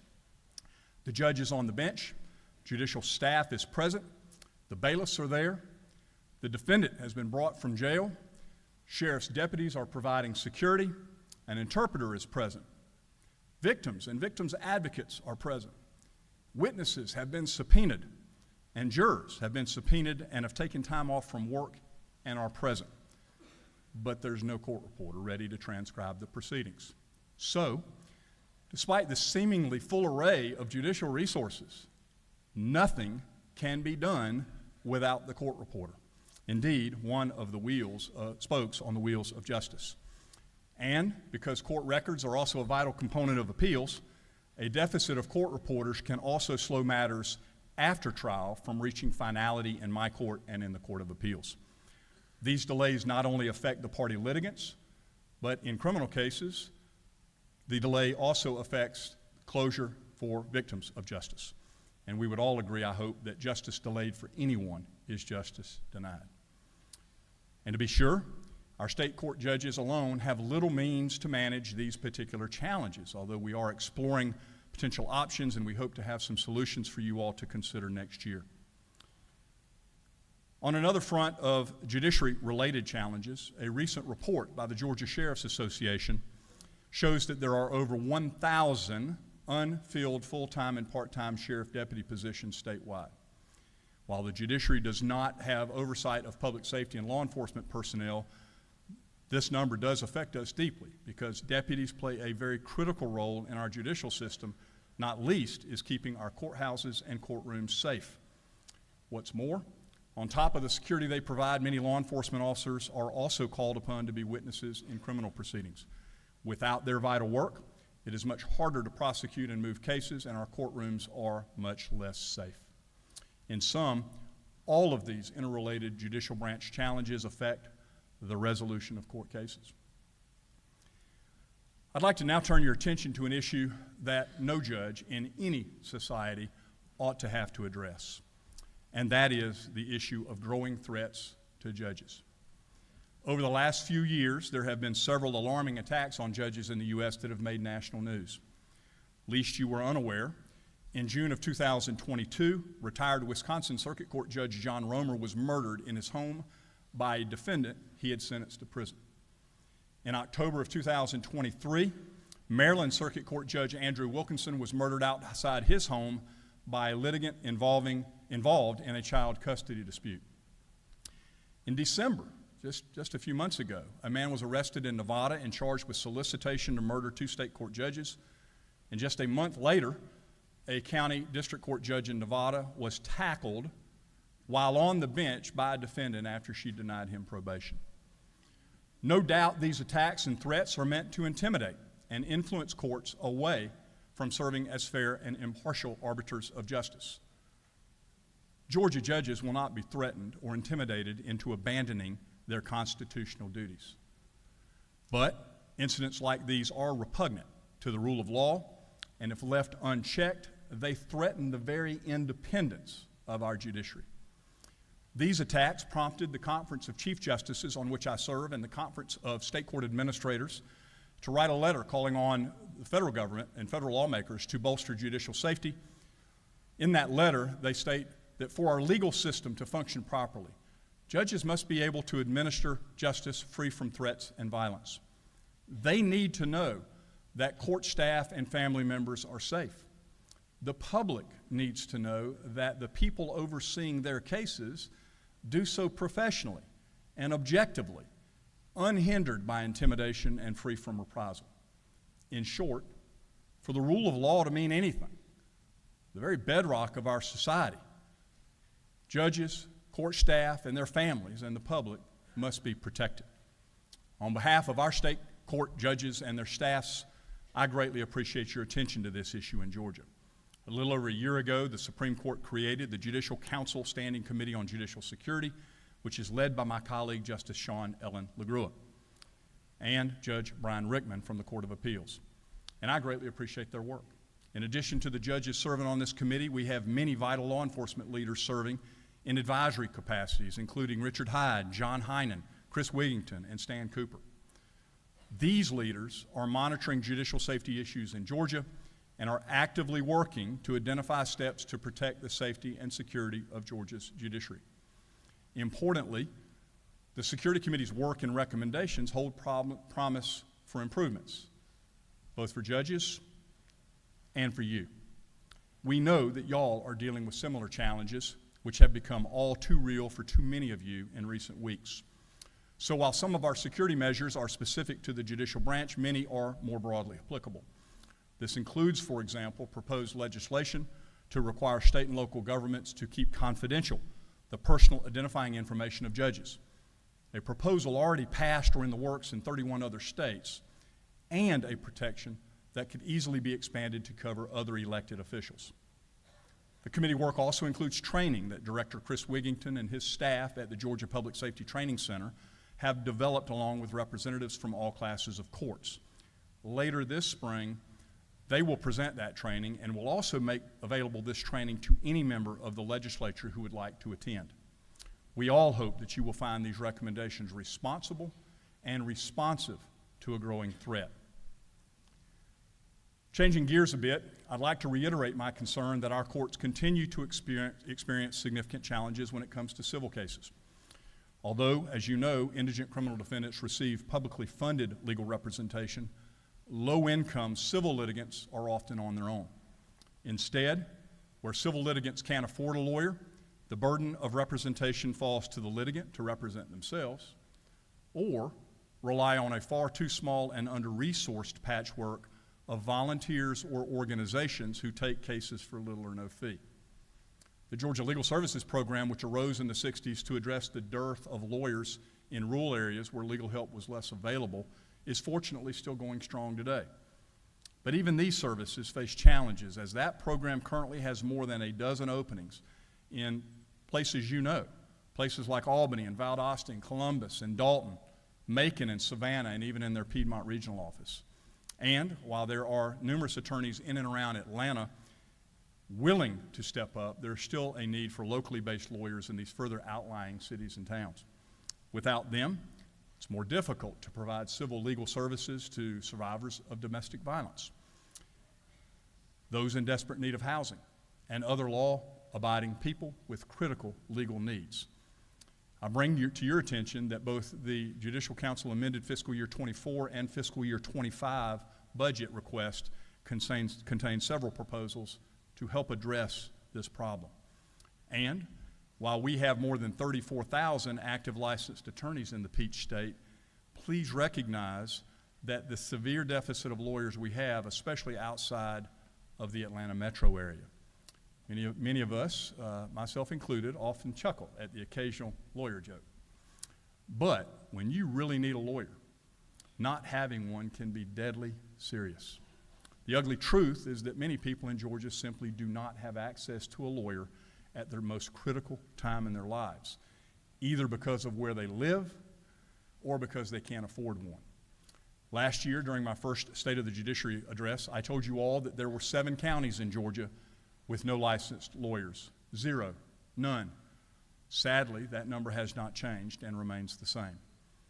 Of course, Georgia alone is not alone in wrestling with the problem of legal deserts. Data from the American Bar Association reveals that in the year 2020, 1,300 counties in the United States had fewer than one lawyer per 1,000 residents. Many had no lawyers at all. And we know that the lack of legal advocacy can make it harder for folks to access other needs, such as housing, medical care, and child support. Meeting this challenge in Georgia will not be easy. On the one hand, we still have a relatively steady stream of prospective attorneys seeking admission to the bar. 732 new lawyers passed the July 23 bar exam. But it is highly likely that most of them plan to practice in and around the Atlanta metro area, where the private sector jobs tend to pay higher salaries. Pay is also a compelling consideration for new lawyers who are facing sizable student debts. Whatever the causes, there is much work to be done to recruit lawyers who can meet the basic needs of those dealing with adoptions or child custody matters, business disputes, evictions, contested wills and estates, and more in our currently underserved parts of the state. One way the Supreme Court is addressing the lack of lawyers in rural areas is by removing unnecessary barriers to practicing law in our state. I'm proud to announce that last fall, my colleagues and I on the Supreme Court voted to revise the rules governing provisional admission to the practice of law, which included for the first time a provision and a process for spouses of active duty service members. This change was part of our ongoing review of the recommendations of the Georgia Lawyer Competency Task Force, and under these new rules that went into effect on January 1st of this year, the lawyer spouse of an active duty service member who is currently assigned to a post in Georgia may obtain a provisional license to practice law here in Georgia under certain conditions without having to sit for the bar exam. This new provisional admission will offer them greater certainty. It'll save them considerable time and cost also as they continue their legal careers. It also recognizes, I think, the significant sacrifice the spouse is making to serve our country. A sacrifice made all too real this past week as 3 Georgians lost their lives and many others were wounded while serving our country in Jordan. Let me now turn briefly to some other emerging challenges facing the judiciary. New advancements in generative AI present new opportunities and risks for Georgia courts.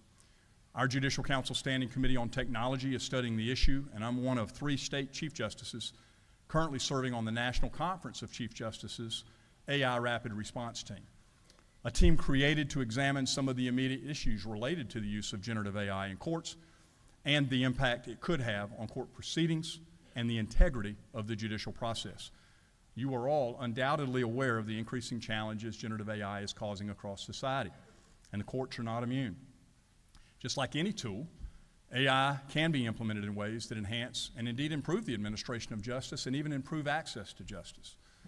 But it can also be used unethically to threaten the veracity and integrity of court proceedings. So while our court is not quite ready to make any sweeping rules changes, we are keeping an eye on this emerging technology and are prepared to ensure that the operations of the court are not adversely affected. Another critical issue facing our trial courts relates to case management and case data. The value of having access to reliable, accurate judicial data is paramount to informing judicial decision-making and improving public safety. Just this past week, we've seen the Atlanta Judicial Circuit dealing with enormous challenges due to the hack of their IT system, which included their judicial case management system, which highlighted the need for information security as well. We assure you that we will continue to explore new ways to address this issue to improve judicial case management in Georgia. I'd like to end by saying what a privilege it is to be a judge. And while I often like to remind lawyers that dedicated professional counselors are necessary to an independent judiciary, so too are judges. And an independent judiciary, grounded in faithful adherence to the rule of law, is critical to upholding our country's foundational principles of freedom and democracy. And adherence to these principles necessarily helps build public confidence in our courts, not as partisan weapons or super legislatures, but rather as judicial officers who have taken an oath to administer justice without respect to person, to do equal rights to the poor and the rich, and to faithfully and impartially discharge and perform all of the duties incumbent on us as judges of the courts of this state according to the best of our ability and understanding and agreeably to the laws, the Constitution of this state, and the Constitution of the United States, so help us God. My good friend and former colleague, retired Justice Robert Benham, has said many wise and notable things in the decades he served our court and our state. But one that sticks out most in this moment is his belief that throughout history there have been 3 great professions: medicine, because it preserves the body; theology, because it preserves the spirit; and the law, because it preserves civilization. I concur. Thank you all for inviting me here once again to speak on behalf of Georgia's judicial branch. I continue to be optimistic about what is ahead while also remaining realistic about the challenges we are facing. May God bless you all and your families, and may God bless the great state of Georgia and the United States.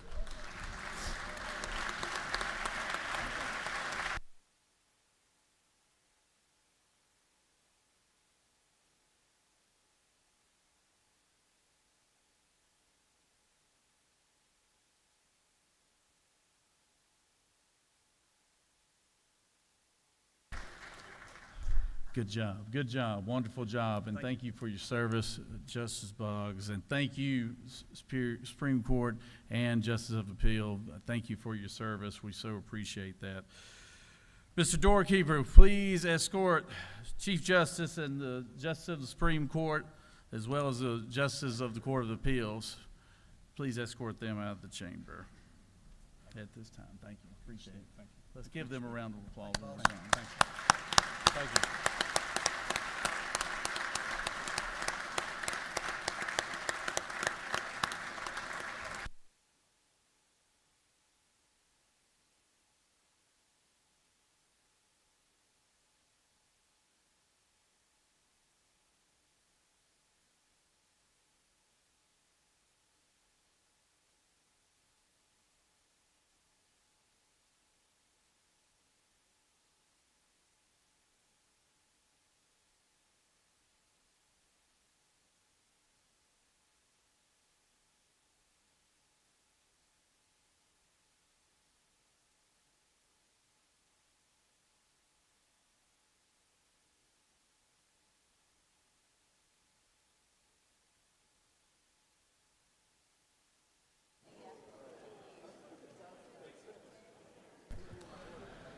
I recognize the distinguished pro tem for a motion.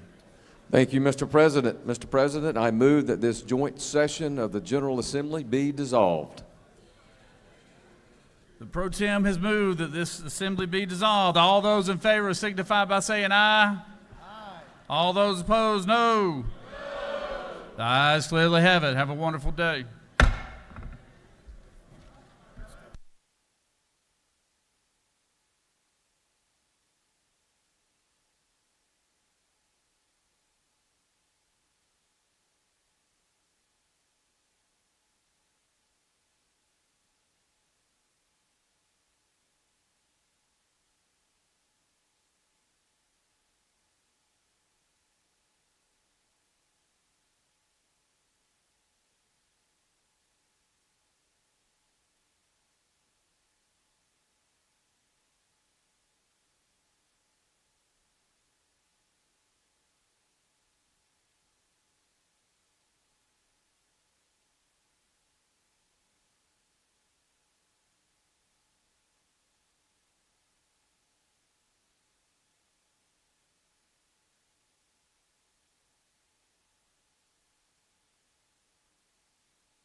House will come back to order.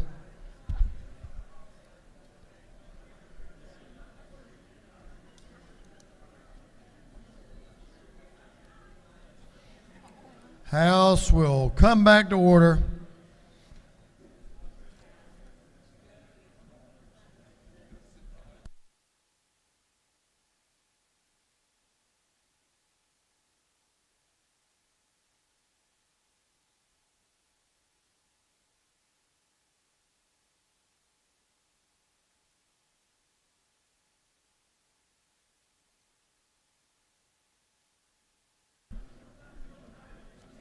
Former House members, we're not taking you back.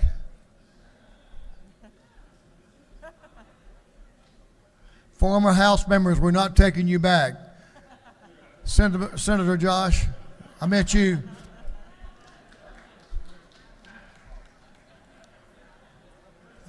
It's always good to have him back in the House for brief times, right there. Brief times. No extended times. Members will please come to the floor and take their seats. We're going to move on to the rules calendar. We're moving on to the rules calendar. Mr. Clerk, will you read the caption to House Bill 915? House Bill 915 by Representative Burns to the 159, Jones to the 47th, expiration of the 104th, Hatch to the 155th, to be titled Act to amend an act making and providing appropriations for the state fiscal year beginning July 1st, 2023 and ending June 30th, 2024, known as the General Appropriations Act. This bill having referred to the Committee on Appropriations, that committee recommends that this bill do pass by substitute. Ladies and gentlemen of the House, the chair resolves the House into a committee of the whole House for the purpose of considering House Bill 915, the supplemental appropriations bill. The chair appoints the gentleman of the 104th, the Majority Leader F. Strachan, as chairman to preside over the committee of the whole House.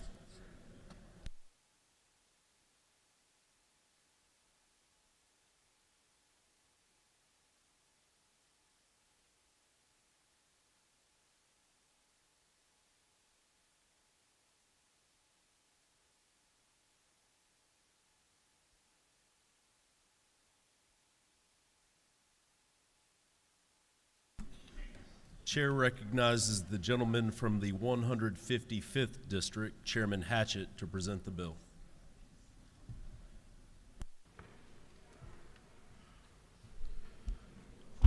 Thank you, Mr. Leader. Y'all, it's only about a half a bottle. But I've cheated. I've already had lunch.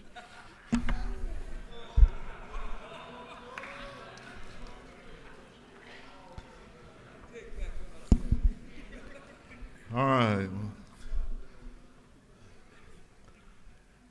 Last year, I, with many of you, put together my first budget as the brand new chairman of the Appropriations Committee. Woo! I was incredibly proud of the budget that we had agreed upon with the Senate and the priorities that this House had championed, like enhanced law enforcement salaries, an expansion of mental health services through 988 and behavioral health crisis centers, adjusted rates for many of our health care providers, and funding dental as a covered service for our adult Medicaid population. Was it perfect? No. But I was proud of it. And I wasn't just proud of it because after serving in this chamber for 12 years and seeing the budget process from the outside, I got to go behind the curtain and participate in all the long hours, the thoughtful reflection, robust conversations, and the difficult decisions that are all part of making a budget work. I was proud because it was a good budget. Georgia had endured a great recession and the uncertainty of the COVID-19 pandemic, and through good conservative management had come out on top. For more than 10 years, Georgia had grown, but agency budgets had largely remained flat with the exception of workload adjustments. We listened to the agencies and advocates and did the best we could to address the incredible backlog of need across the state with the constraints of the revenue estimate that we're given. It was a good budget. Now, I'm not going to rehash what happened next. We already know. And I, like you, waited until January to learn the final fate of many of the priorities that we had funded in the budget that were disregarded. I would like to point out that upon further review, there were a number of items that the General Assembly funded in the budget that were eventually released to agencies this fall, including salary adjustments for staff at the state's psychiatric hospitals to increase bed capacity, additional staff for the GBI Crime Lab to address the crime lab backlog, and faculty positions at UGA to support the peach, blueberry, and citrus industries. Since the beginning of this current fiscal year, I've enjoyed the open lines of communications with Governor Kemp, Lauren Curry, and Rick Dunn regarding the budget. We may not always agree on each issue, but I do appreciate their willingness to listen to our concerns and priorities. One final note on the disregards. While some budget items were released to agencies, others were repurposed in the budget that you have before you now and used to fund other agency priorities, many which we agree were also needed. By the time we put the finishing touches on this amended budget, the fiscal year will be nearly 3/4 done. While there were some items that we could implement mid-year, like reinstating a $2 per diem increase for county correctional institutions, most of the disregarded and redirected items did make sense to try to address in the middle of the fiscal year. For these items, please know that we aren't done with the discussion. The conversation will continue as we look at the FY25 budget. We are the appropriators, and we absolutely have the authority under the Georgia Constitution in setting policy in this state, and the budget is the most direct way we do that. We will continue to use the budget in FY25 to reflect and restate the priorities of this House and the people we represent. With that being said, I'd like to walk through the key changes in the budget. The amended FY24 budget is an historic one. We've been saying this the past few years as we emerge from the uncertainty of the pandemic and revenues continued to climb. We've used the past two amended budgets to make strategic investments in the technology projects, replace an aging fleet of state vehicles and school buses, make much needed repairs and updates to state facilities, and invest in human capital, the people who provide services to our citizens daily. This amended budget will be no different, except the magnitude of the impact will be much greater. For the first time in many years, agencies were able to ask for 3% enhancements in both the amended 24 budget and next year's FY25 budget. Agencies were also allowed to ask for strategic one-time enhancements that move the needle on program outcomes, improve customer service, or provide a significant improvement on how services are delivered to our citizens. The requests that were submitted highlighted great need across the state agencies. Many agencies requested continued investment in human capital to maintain the state workforce. An infusion of dollars was also requested to address aging buildings across state agencies, including the state's psychiatric hospital network, state prisons, and colleges and universities to replace IT systems used by various agencies that are more than 20 years old. I applaud the governor's response to these requests. In addition to revenue growth, the governor's revenue estimate for the amended 24 budget includes $2 billion in surplus funds for a total infusion of $5 billion, or an increase of 15.6% over the original revenue estimate.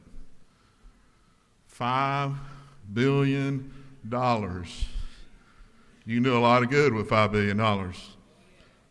Now, not every item in this budget is glamorous, but I can tell you that it's needed, like a $1.5 billion investment in transportation projects above the normal motor fuel funding for construction and maintenance.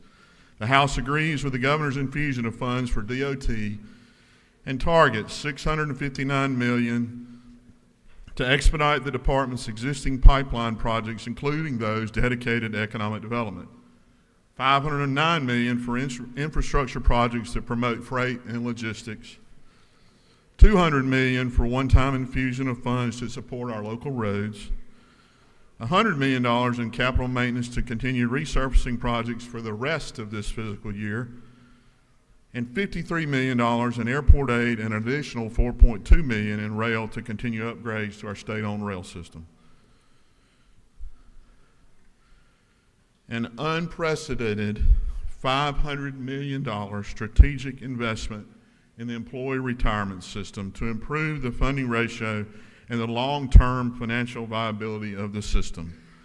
Last year, the House led the way with an investment of $27 million, not only as a one-time add in the amended 23 budget, but put that same amount in the base budget to provide a small one-time payment to address the short-term needs of our state retirees. This infusion begins the long-term needs of the plan and the desire to return to an 80% funding and healthier COLA for our retirees. Over the summer, many conversations were had about how to make one-time impactful investments that will benefit the state for years to come.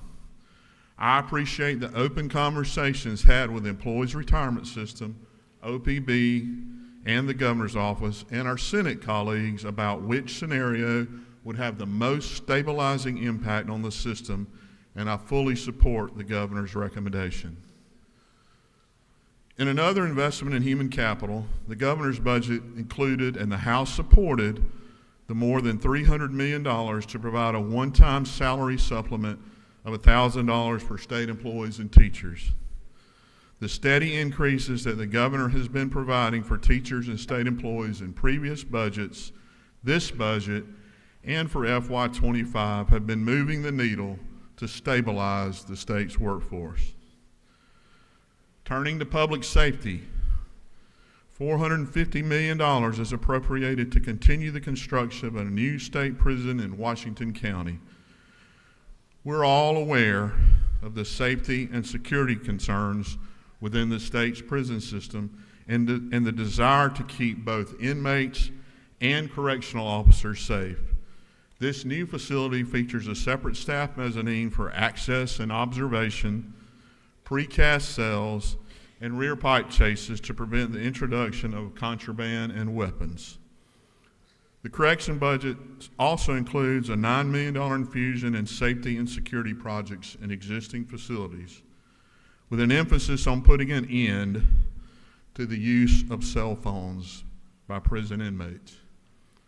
$135 million to address a backlog of need for the maintenance and repairs in existing prison facilities, and $5.2 million to house inmates at private prisons while these repairs are made at the state facilities. There are two more items under the public safety umbrella that I'd like to note. First, county correctional institutions. Last year, we attempted to adjust the daily per diem we pay counties to house 4,500 state inmates. I've continued to hear from many of you throughout the fall that this is an urgent need for our state to address. We're currently paying county correctional institutions $22 per day. This adjustment brings them to $24 per day. God, no math.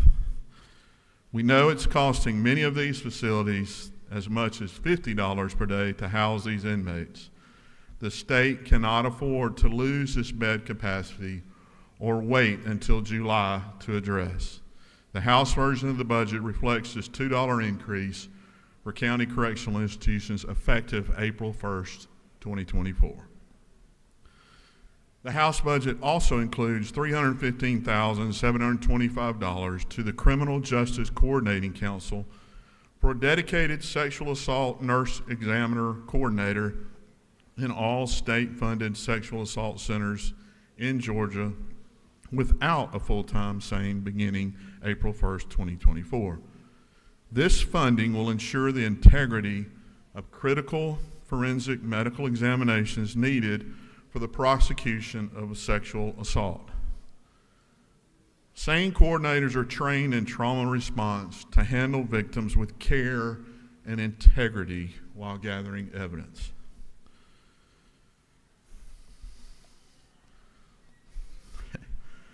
The House has led the charge on funding for mental health support, and this budget is no different. This budget includes $60 million for the Department of Behavioral Health and Developmental Disabilities to address regional state hospitals' urgent and significant capital needs. This summer, I visited one of these hospitals, and I saw the need firsthand. I mentioned this need for a significant investment to Rick Dunn from OPB. Rick, thank you for listening. Forensic bed capacity continues to be an issue, and the House supports the department's request for alternative treatment by funding $664,000 for a new 30-bed jail-based program in Dodge County that would provide services to restore inmates to competency and address the forensic services backlog. The House also added $2 million to DBHDD for a pilot program to implement transportation alternatives for individuals experiencing a mental health crisis. This pilot can provide relief to local sheriffs who currently are providing this transportation. We all know that the demand for services by those in crisis are not diminishing, especially for our youth.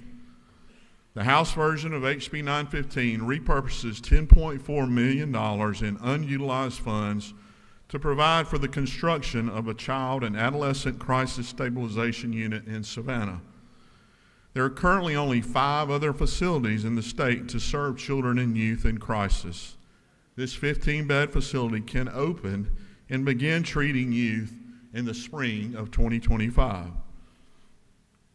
Additionally, House Bill 915 provides $93 million for skilled nursing centers to reflect the 2021 cost reports and $120 million for increased utilization among the Medicaid population. As Georgia is redetermining its Medicaid population due to federal instructions, the amended FY24 budget recognizes a savings of $181 million due to a decline in enrollment. It is the hope that some of these savings can be utilized in the FY25 budget to advance the priorities of the General Assembly from last session, including much-needed provider rate adjustments. The House restates its supports for several items, including $148,250 to support new and existing housing for medical students with the area health education centers, $50,000 to further support lupus research, data collection, awareness, and education, and $153,000 for the long-term care ombudsman program to reflect an increase in the cost of their services.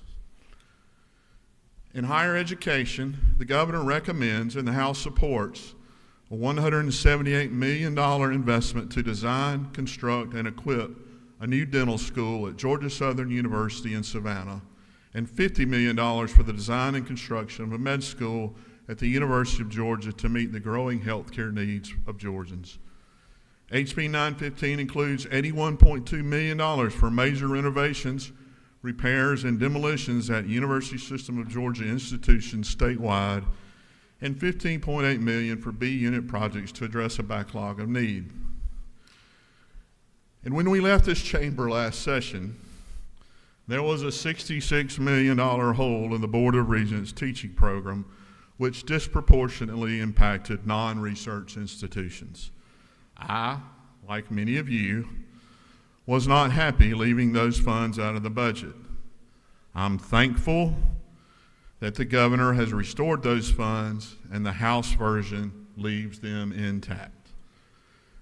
The House supports the governor's recommendation for infusion of funds for TCSG to support workforce workforce development and the Quick Start program, including $15 million to complete the Rivian training facility and to meet existing training obligations, and a $19.5 million for specialized technical programs to support growing workforce needs in the electric mobility industry across the state.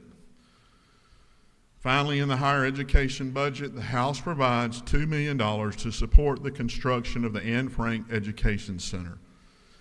I know this project is near to many of you and has been for several years. The House looks to the Senate to add the additional $2 million to match the $4 million raised privately.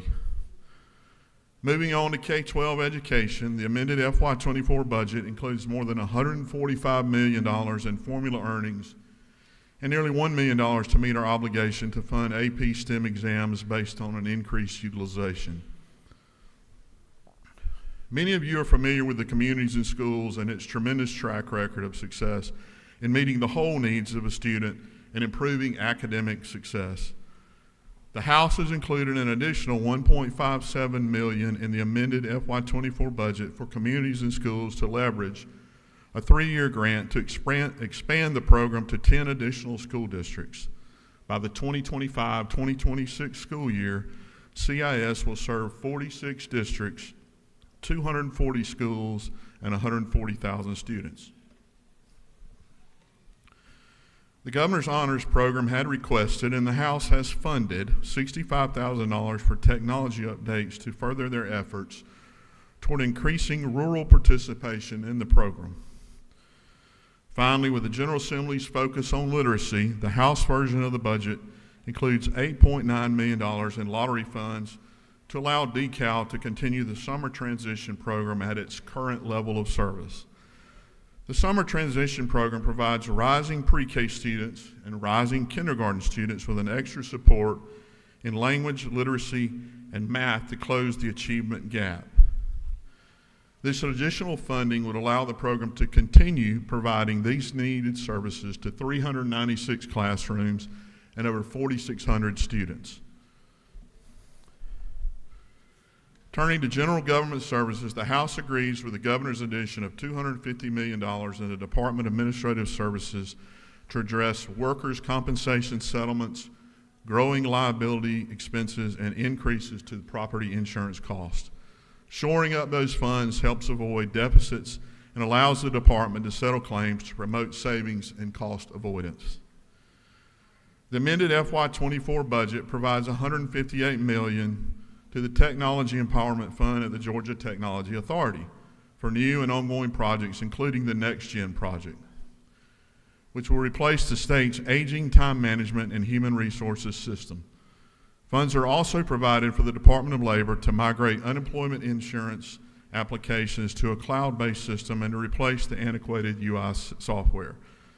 The software currently used for UI program was created in 1982. The Board of Regents also receives one-time funding to replace its 20-year-old financial, human resources, and student information system.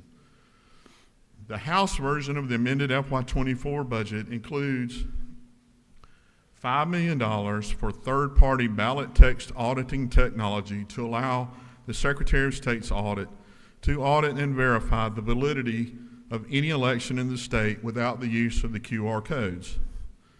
The agency also receives $1.7 million to account for increased postage expenses when mailing new precinct cards and $110,000 to improve election security by adding visible watermarks to all ballot paper. HB 915 also includes $6 million for the Secretary of State's office to replace uninterruptible power supplies for 16,000 voting machines statewide.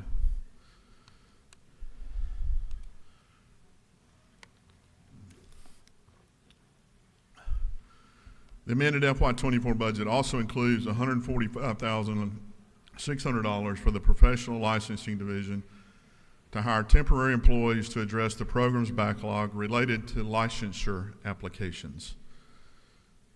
Finally, the Governor's made a number of strategic investments in economic development agencies that promote the long-term business growth of our state.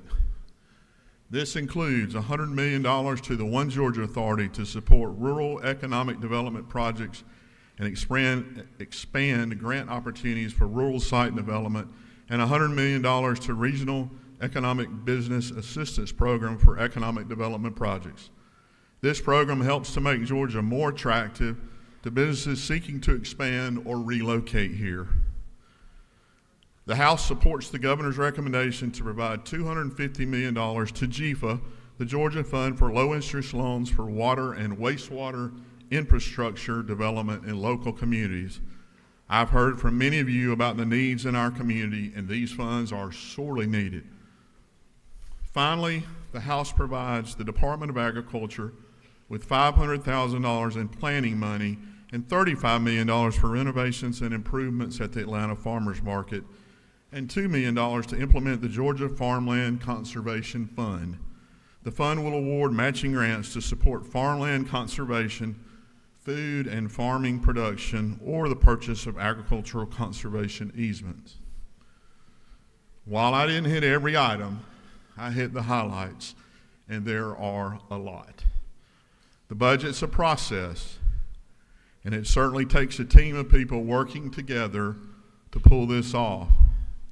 I'd like to thank the subcommittee chairs, Secretary Meeks, the staff of the House Budget and Research Office for all of their hard work, and Rick Dunn and Lauren Curry for the open spirit of communication and collaboration. I look forward to working with the Senate to put the finishing touches on this budget and move to the FY25 budget. There's much to be proud of in this budget and much good that can be done with it. I urge your favorable consideration of House Bill 915. And Mr. Leader, I'll attempt to answer any questions. Thank you, Mr. Chairman, for your presentation. Do you yield for questions? Yes. Chair recognizes Leader Beverly for a question. Thank you, Mr. Chairman. Does the gentleman yield? I hope. Yes. Fine. You mentioned during your presentation, thank you guys for doing a budget, but you mentioned in your presentation there's $180 million that because of folk who didn't enroll on the Medicaid unwinding that you're going to repurpose that $180 million. The question that I have for you is this, is people who lost their insurance through no fault of their own through the unwinding, it's a bunch of people, 100,000 people have lost their insurance last year. How do we use a part of that money to make sure that those folk get back on the rolls? And I didn't see how you would staff that out within the budgetary process to make that happen. So the governor,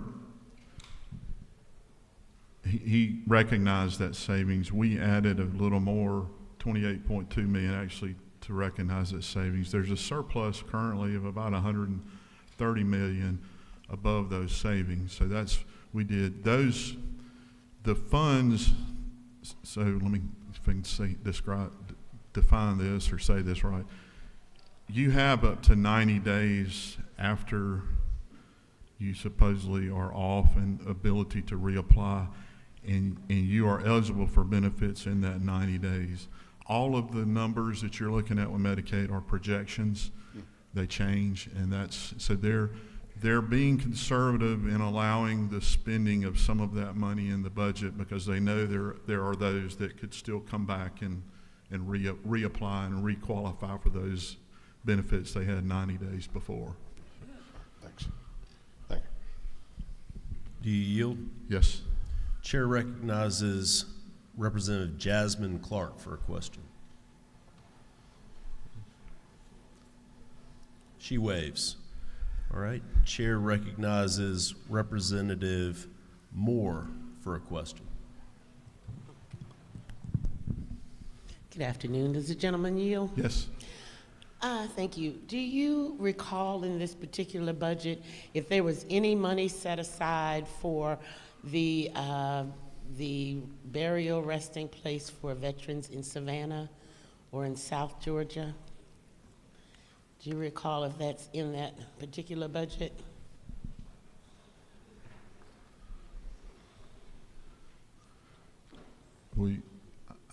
can you get with me and I'll answer that afterwards? There is some money out there, but I don't know specifically which area of the state it went to. For a cemetery? Yes. Okay, thank you. Chair recognizes Chairman Perkle for a question.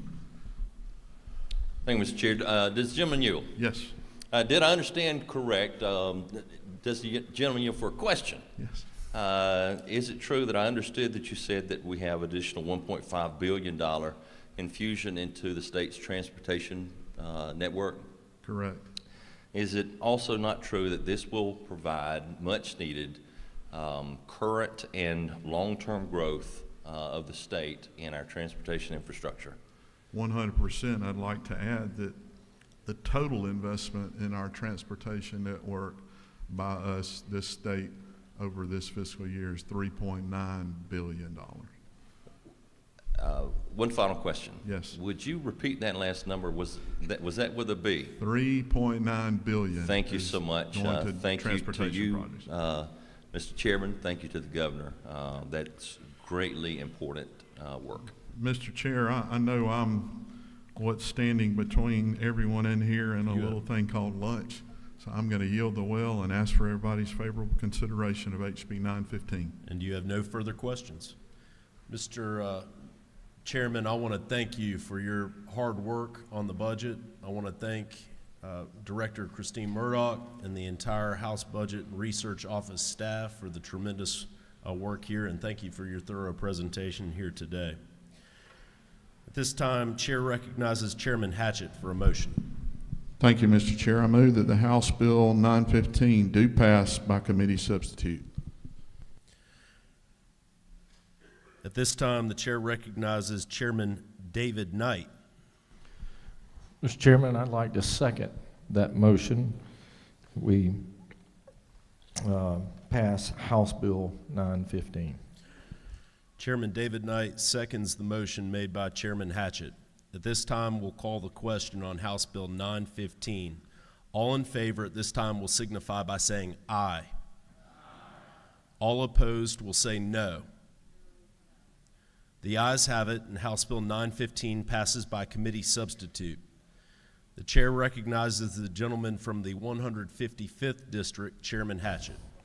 Mr. Chair, as chairman of the Committee of the Whole House, you're instructed to report the action of the Committee of the Whole House to the House.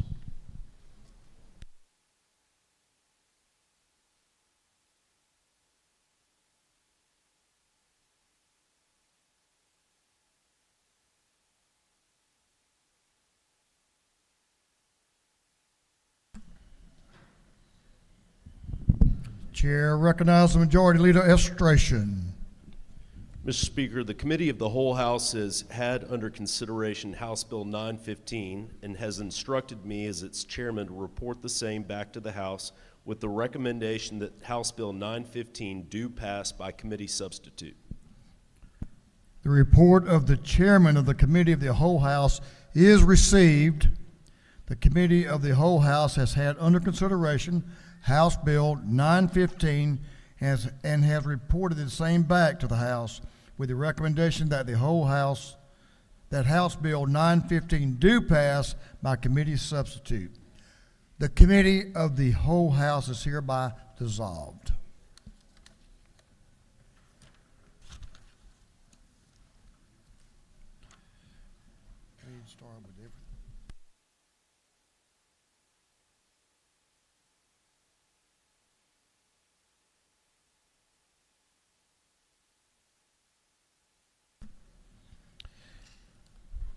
Is there any objection to the previous question being ordered? The chair hears none. The previous question is ordered.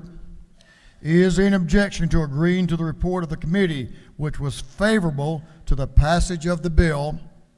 The chair hears none. The report of the committee is agreed to. Shall this bill now pass? All in favor of the passage of the bill will vote yes. All those opposed will vote no. And Mr. Clerk, will you unlock the machine?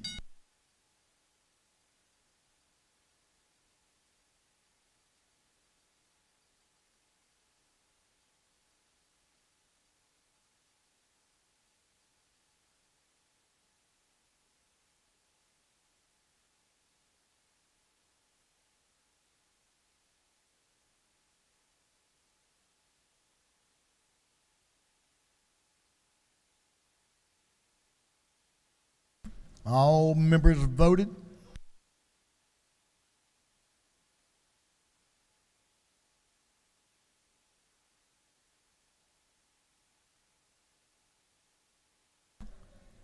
All members voted.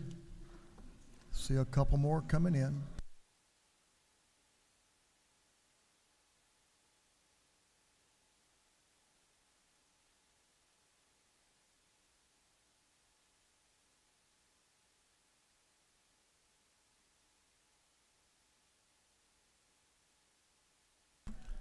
Have all members voted? If so, the clerk will lock the machine on the passage of the bill, House Bill 915. The yeas are 161, the nays 2. The bill, having received the requisite constitutional majority, is therefore passed. Well, for what purposes Chairman Hatchett rise? Mr. Speaker, I'd like to make a motion. Finally, state your motion. I move that this House immediately transmit HB 915 to the Senate. Chairman Hatchett moves that HB 915 be immediately transmitted to the Senate. Is there objection? Hearing none, it is so ordered.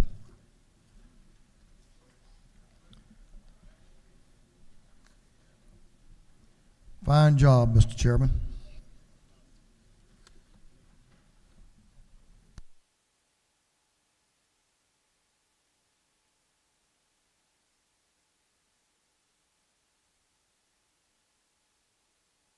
Members, we're going to continue for a few more minutes.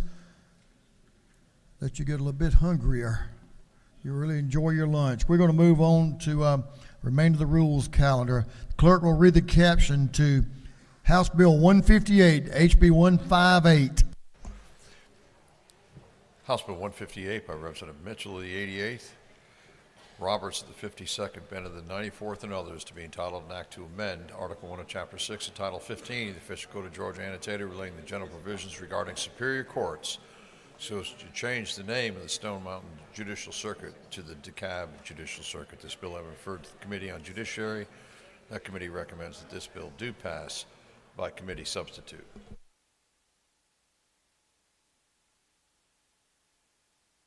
Chairman Billy Mitchell is recognized to present the bill. Thank you, Mr. Speaker. Simple act.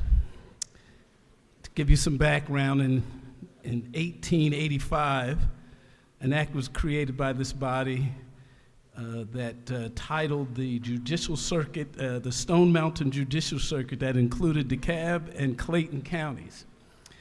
This act was originally planned as a temporary measure, but that was changed in 1887 when the circuit name was made permanent and Douglas County was added.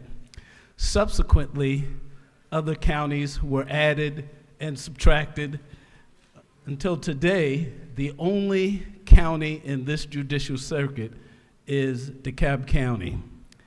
This bill will eliminate the confusion that exists. The state court is DeKalb County, the clerk of the court is DeKalb County, and the city of Stone Mountain has its own judicial system where oftentimes, as some of you know, mail and constituents go mistakenly. So I'll ask your favorable consideration for HB 158. It will result in good government. I'll yield for questions if there are any, Mr. Speaker. The gentleman has a question. Representative Derek Jackson from the 68th is recognized for a question. There's always to your one. left. Thank you, Mr. Speaker. Does the gentleman yield? I do.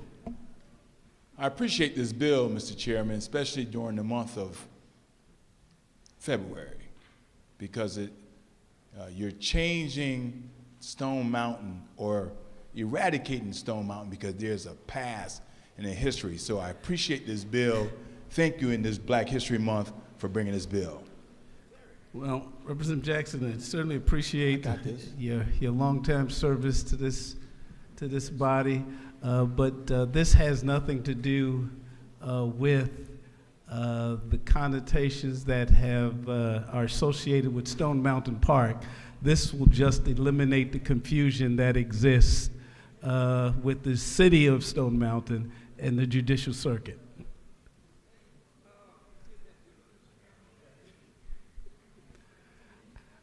I'll yield for any others, Mr. Speaker. You have one more question. Thank you for addressing the question and keeping us on subject. The gentleman in the well. Representative Angela Moore from the 91st is recommended. To your left again for a Does question. the gentleman yield? I do. By renaming this, that means they dropped the charges against you in Stone Mountain where you live? It's a joke. It's a joke. I have no idea what the lady is talking about. I think the gentleman has answered all the questions.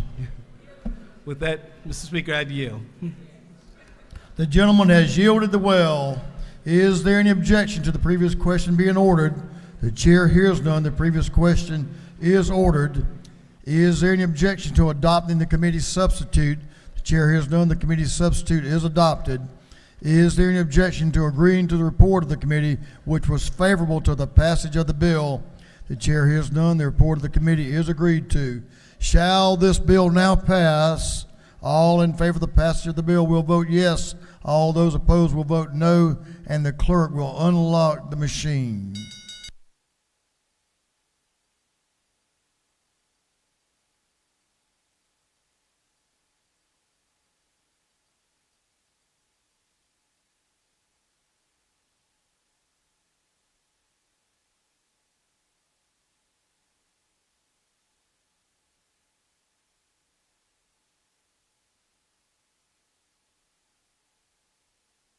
Have all members voted?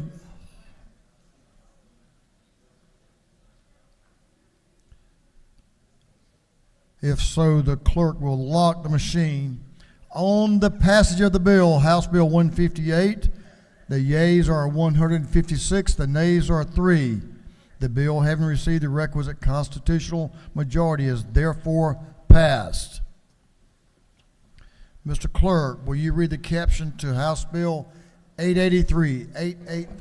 House Bill 883 by Representative Seaball of the 34th, Cooper of the 45th, and others, to be entitled an act to amend Code Section 50:14(1) of the Official Code of Georgia Annotated relating to meetings open to the public, limitation on action to contest agency action, recording, notice of time and place, access to minutes and teleconferences. This bill having referred to the Committee on Governmental Affairs, that committee recommends that this bill do pass by committee substitute.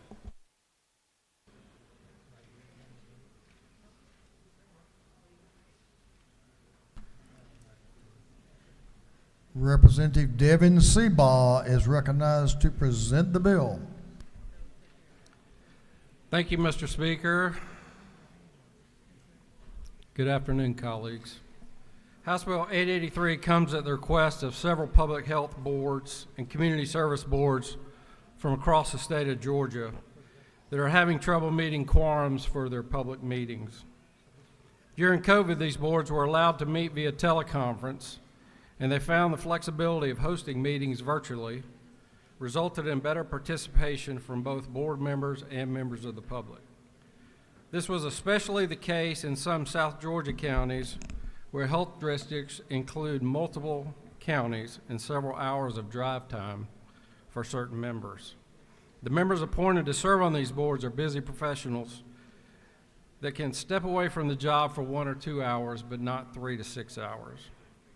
House Bill 883 amends Code Section 50:14(1) relating to public meetings and will authorize county boards of health and community service boards to conduct these meetings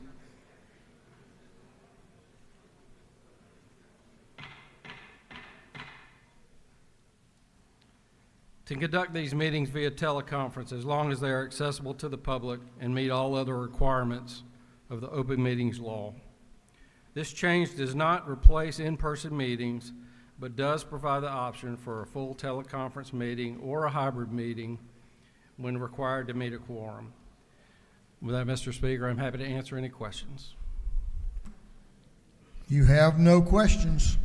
Thank you. I yield the well and ask for your favorable consideration.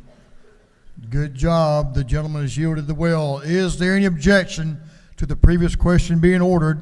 Chair hears none. The previous question is ordered.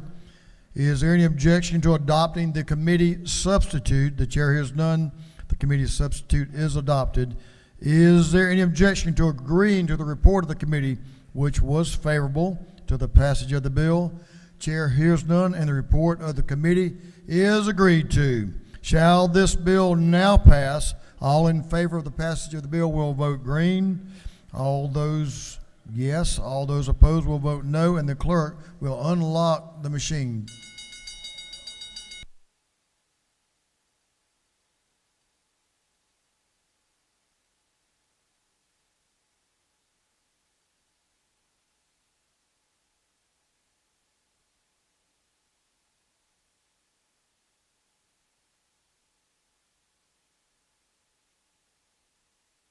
Have all members voted?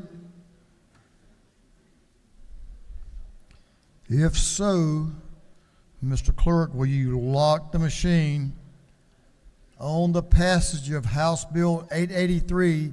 The yeas are 162, the nays are 1. This bill, having received the requisite constitutional majority, is therefore passed. Mr. Clerk, will you read the caption to House Bill 1035, 1035? House Bill 1035 by Representative Cooper, the 45th, and others, to be entitled an act to amend Article 3, Chapter 13, and Title 16 of the Official Code of Georgia, annotated, relating to dangerous drugs, so as to expand the exemption of Naxalon from the definition of a dangerous drug to include any opioid antagonist when used for drug overdose prevention. This bill has been referred to the Committee on Public and Community Health. That committee recommends that this bill do pass. Chair Lady Cooper is recognized to present the bill. Chair Lady.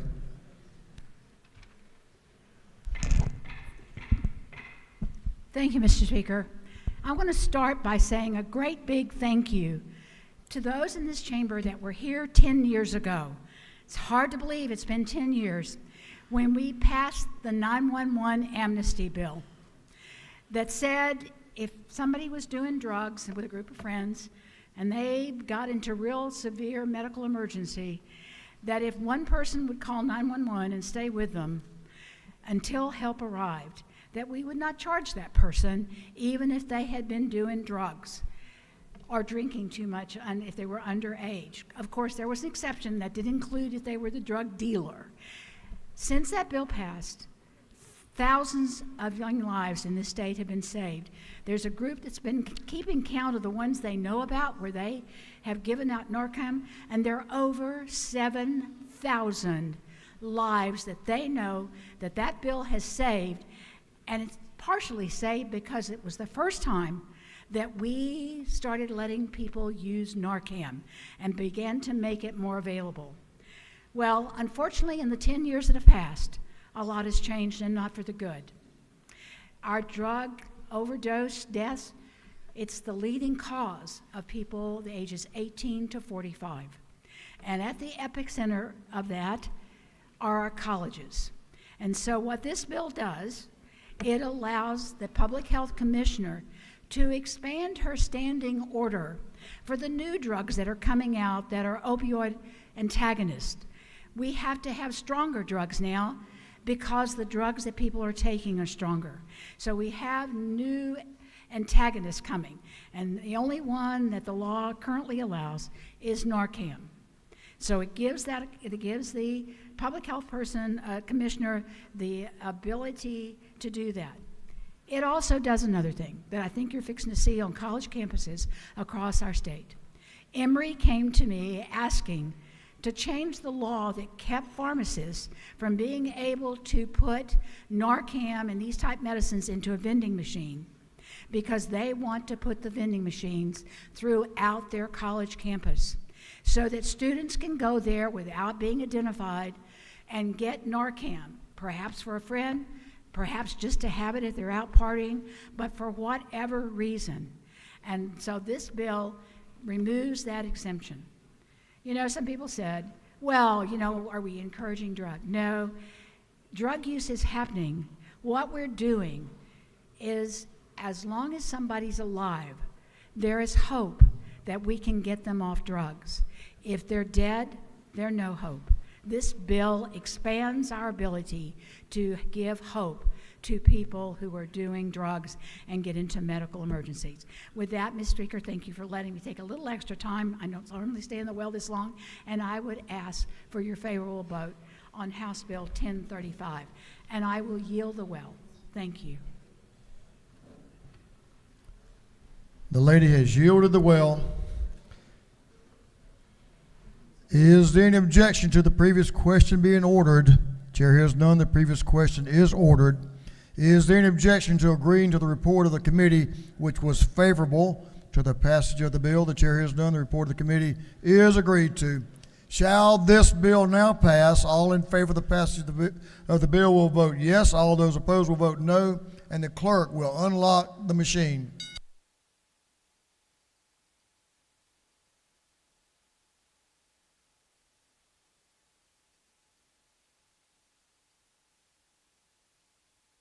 Have all members voted?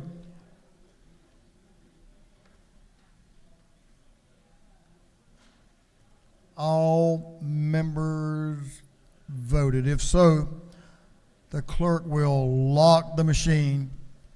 On the passage of House Bill 1035, the yeas are 163, the nays are 0. The bill, having received a requisite constitutional majority, is therefore passed. Thank you, members. That completes the rules calendar for today. We'll move on to afternoon orders. Members, we only have about 5 afternoon orders, but members, I want you to pay close attention and give your respect to these first 2 especially.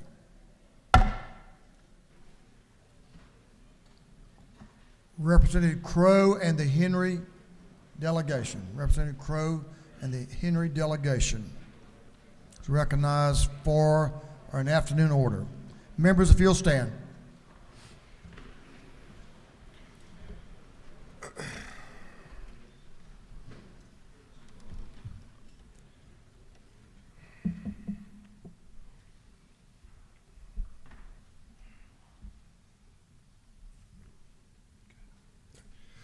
All right, thank you, Mr. Speaker.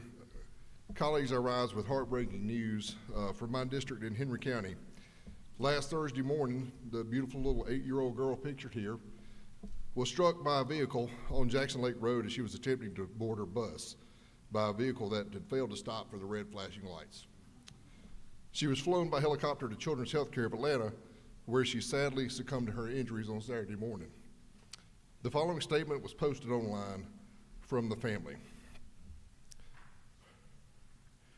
It is with a broken heart that we are announcing that Adeline Christine Pierce has been welcomed into heaven in the arms of Jesus.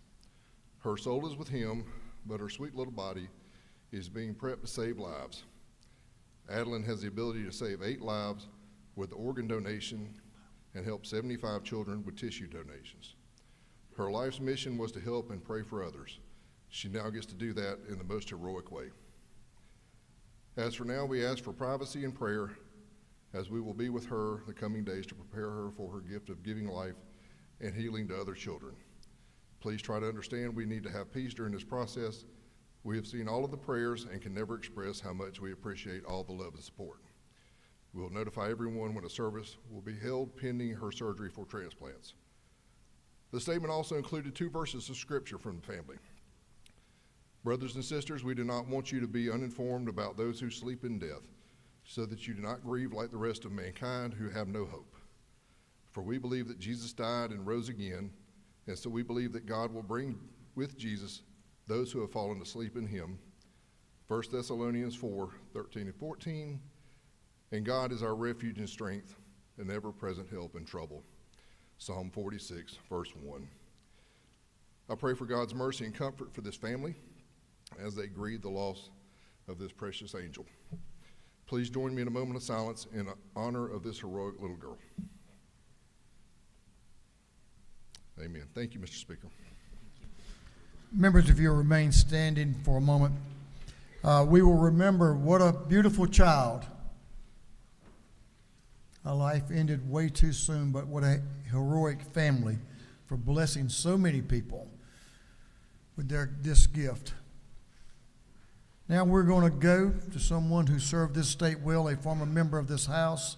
The Chairman Ron Stevens will bring to our attention and recognize the contributions of this great man to our state and to the area around Savannah and Chatham County. Chairman Stevens.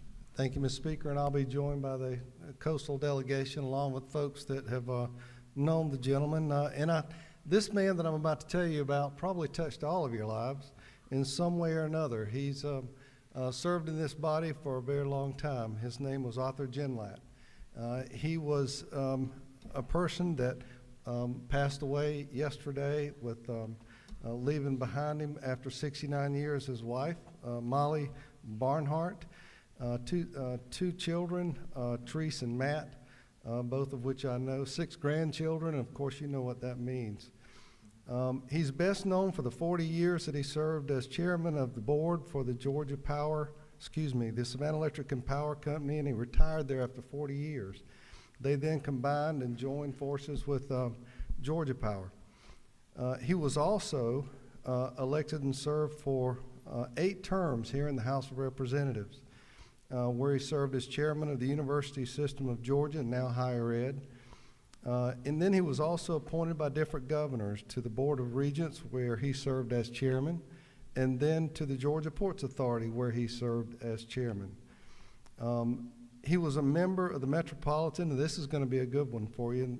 He was a member of the Metropolitan Atlanta Olympic Games Authority, those of you that might remember the 1996 Olympic Games, and the Georgia Board of Industry, Trade, and Tourism, now the Georgia Department of Economic Development and Tourism. He was a member of CETA in Savannah, the Savannah Economic Development Authority, and he was a man that chaired and ran the United Way in a way without having to pick up the phone and ask people to give. They just did because it was art. He was a member of the Armstrong State College Foundation and a member of the Georgia International Maritime Trade Center Authority. Ladies and gentlemen, would you bow just for a moment of silence as we honor this man and his family?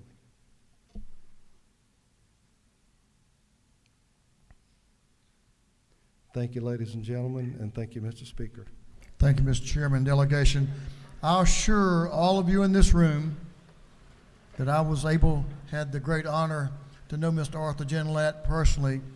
We laid to rest a good man over in Columbus on Monday, and I can assure you Arthur Genlat was a good man as well. He will be sorely missed and appreciated in that community and our state. Representative Jasmine Clark is recognized for an afternoon order.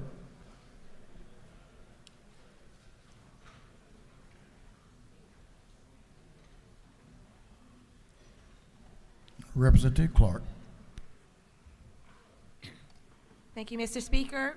Today, I want to recognize that it is National Black HIV and AIDS Awareness Day. 14%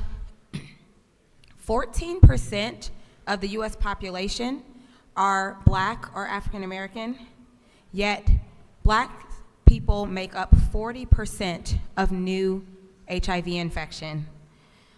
Most of these new cases occur right here in the South, and a recent report even stated that Metro Atlanta has the highest rate of new HIV infections in the world, not just the country, in the world. But it's not all bad news. Case numbers are dropping as we put forward policy that promotes prevention and HIV intervention. And so I want to encourage us to continue to do that so we can move closer and closer to eradicating the HIV epidemic in our state and in our country. And with that, I want to just say thank you all for, sorry, losing my train of thought. I want to recognize those who have succumbed to AIDS. Just a quick moment of silence. Sorry about that.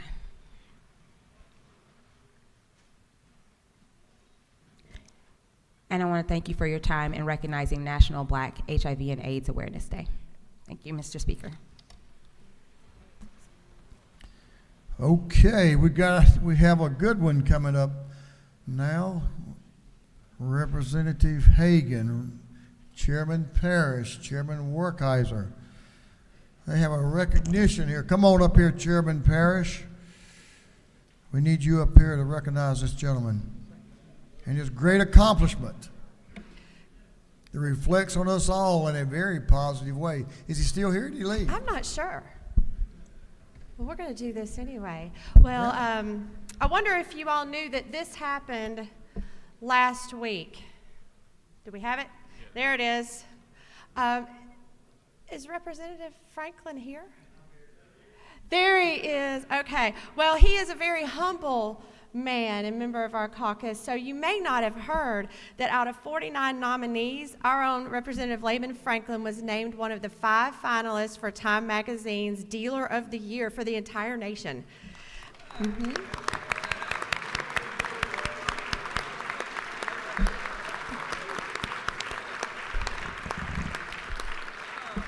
It's one of the auto industry's highest honors, and although he wasn't ultimately chosen as the Dealer of the Year for 2024, we're certain Time Magazine will correct that mistake next year.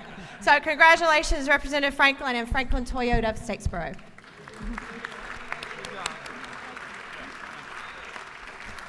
That's a lot of Cadillacs, GMCs, Chevrolets, and Toyotas that went out the door there, I guarantee you that. Congratulations, Lehman. Mr. Clerk, you read the caption to a group of privileged resolutions. Honoring the life and memory of Sergeant Kennedy LaDon Sanders. Recognizing February 7th, 2024 as Stand With Survivors Day at the State Capitol. Recognizing February 20th, 2024 as Clark Atlanta University Day at the State Capitol. Commending Taiwan for its relations with the United States and the state of Georgia. Commending the Professional Association of Georgia Educators and recognizing February 20th, 2024 as Page Day at the State Capitol. Recognizing February 8th, 2024 as Dental Hygienist Appreciation Day. Recognizing and commending Raheem Morris upon his selection as head coach of the Atlanta Falcons. Recognizing and commending the Urban League of Greater Atlanta Young Professionals and the Urban League of the River Valley Young Professionals. Recognizing and commending Tony Cochran. Recognizing and commending Charles Bailey upon the occasion of his retirement. Recognizing and commending the NAACP National Office. Commending Georgia Community Service Boards and recognizing February 13, 2024 as Community Service Boards Day at the State Capitol. Commending Richard Postel on being named Henry County Public Schools 2023 Teacher of the Year. Recognizing and commending Joe Yeager on his outstanding public service with the Georgia Department of Natural Resources. Recognizing and commending Dan Caston. Recognizing and commending Ivan Shamas. Recognizing and commending Travis Malloy. And for other purposes, that completes the reading of the privileged resolutions.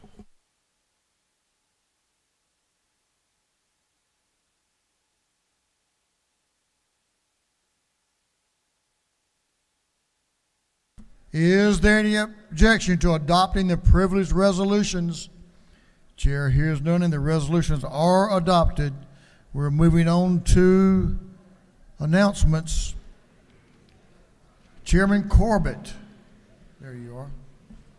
Recognized for an announcement. Thank you, Mr. Speaker. The Rural Caucus will meet over in the Ag Building upon adjournment. Lunch will be served. Y'all come join us. Thank you. Representative Crowe is recognized for an announcement. Thank you, Mr. Speaker. Public Safety and Homeland Security Committee will meet upon adjournment in room 506 of CLOB. Public Safety and Homeland Security, room 506 upon adjournment.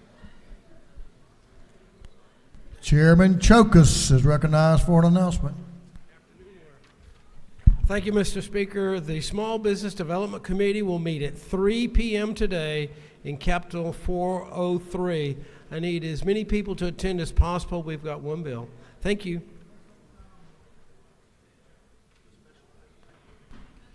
Representatives Ballard and Hilton are recognized for an announcement.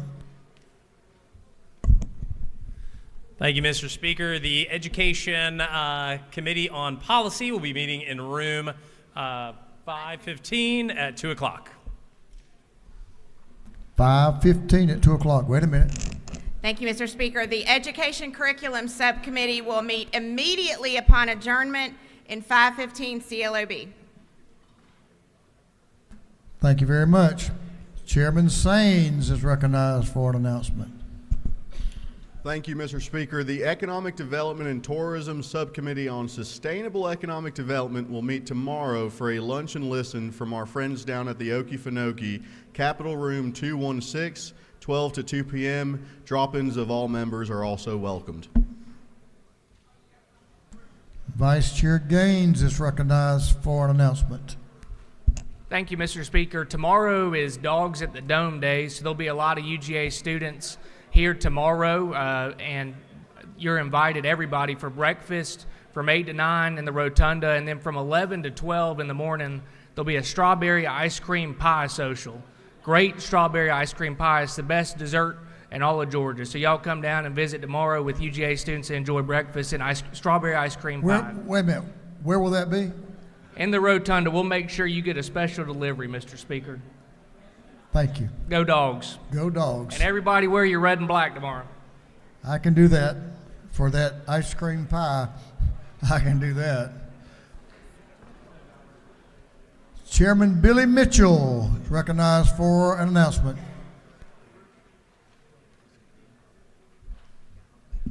Thank you, Mr. Speaker. There will be a Democratic caucus meeting tomorrow morning, 9 a.m. in room 216. Breakfast will be served. Thanks a lot, Mr. Speaker. Members, we do have pages today. So if you have a page, come down front.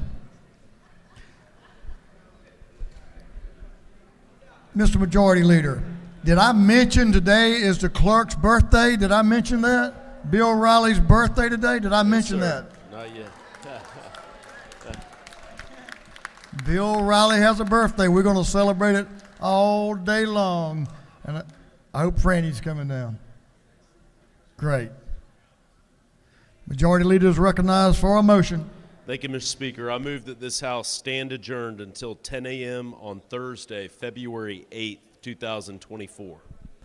On the motion of the Majority Leader of this House, that this House stand adjourned until 10 a.m. Thursday, February the 8th, 2024, all those in favor will say aye. All those opposed will say no. Y'all are clearly misled. The ayes have it. We are adjourned.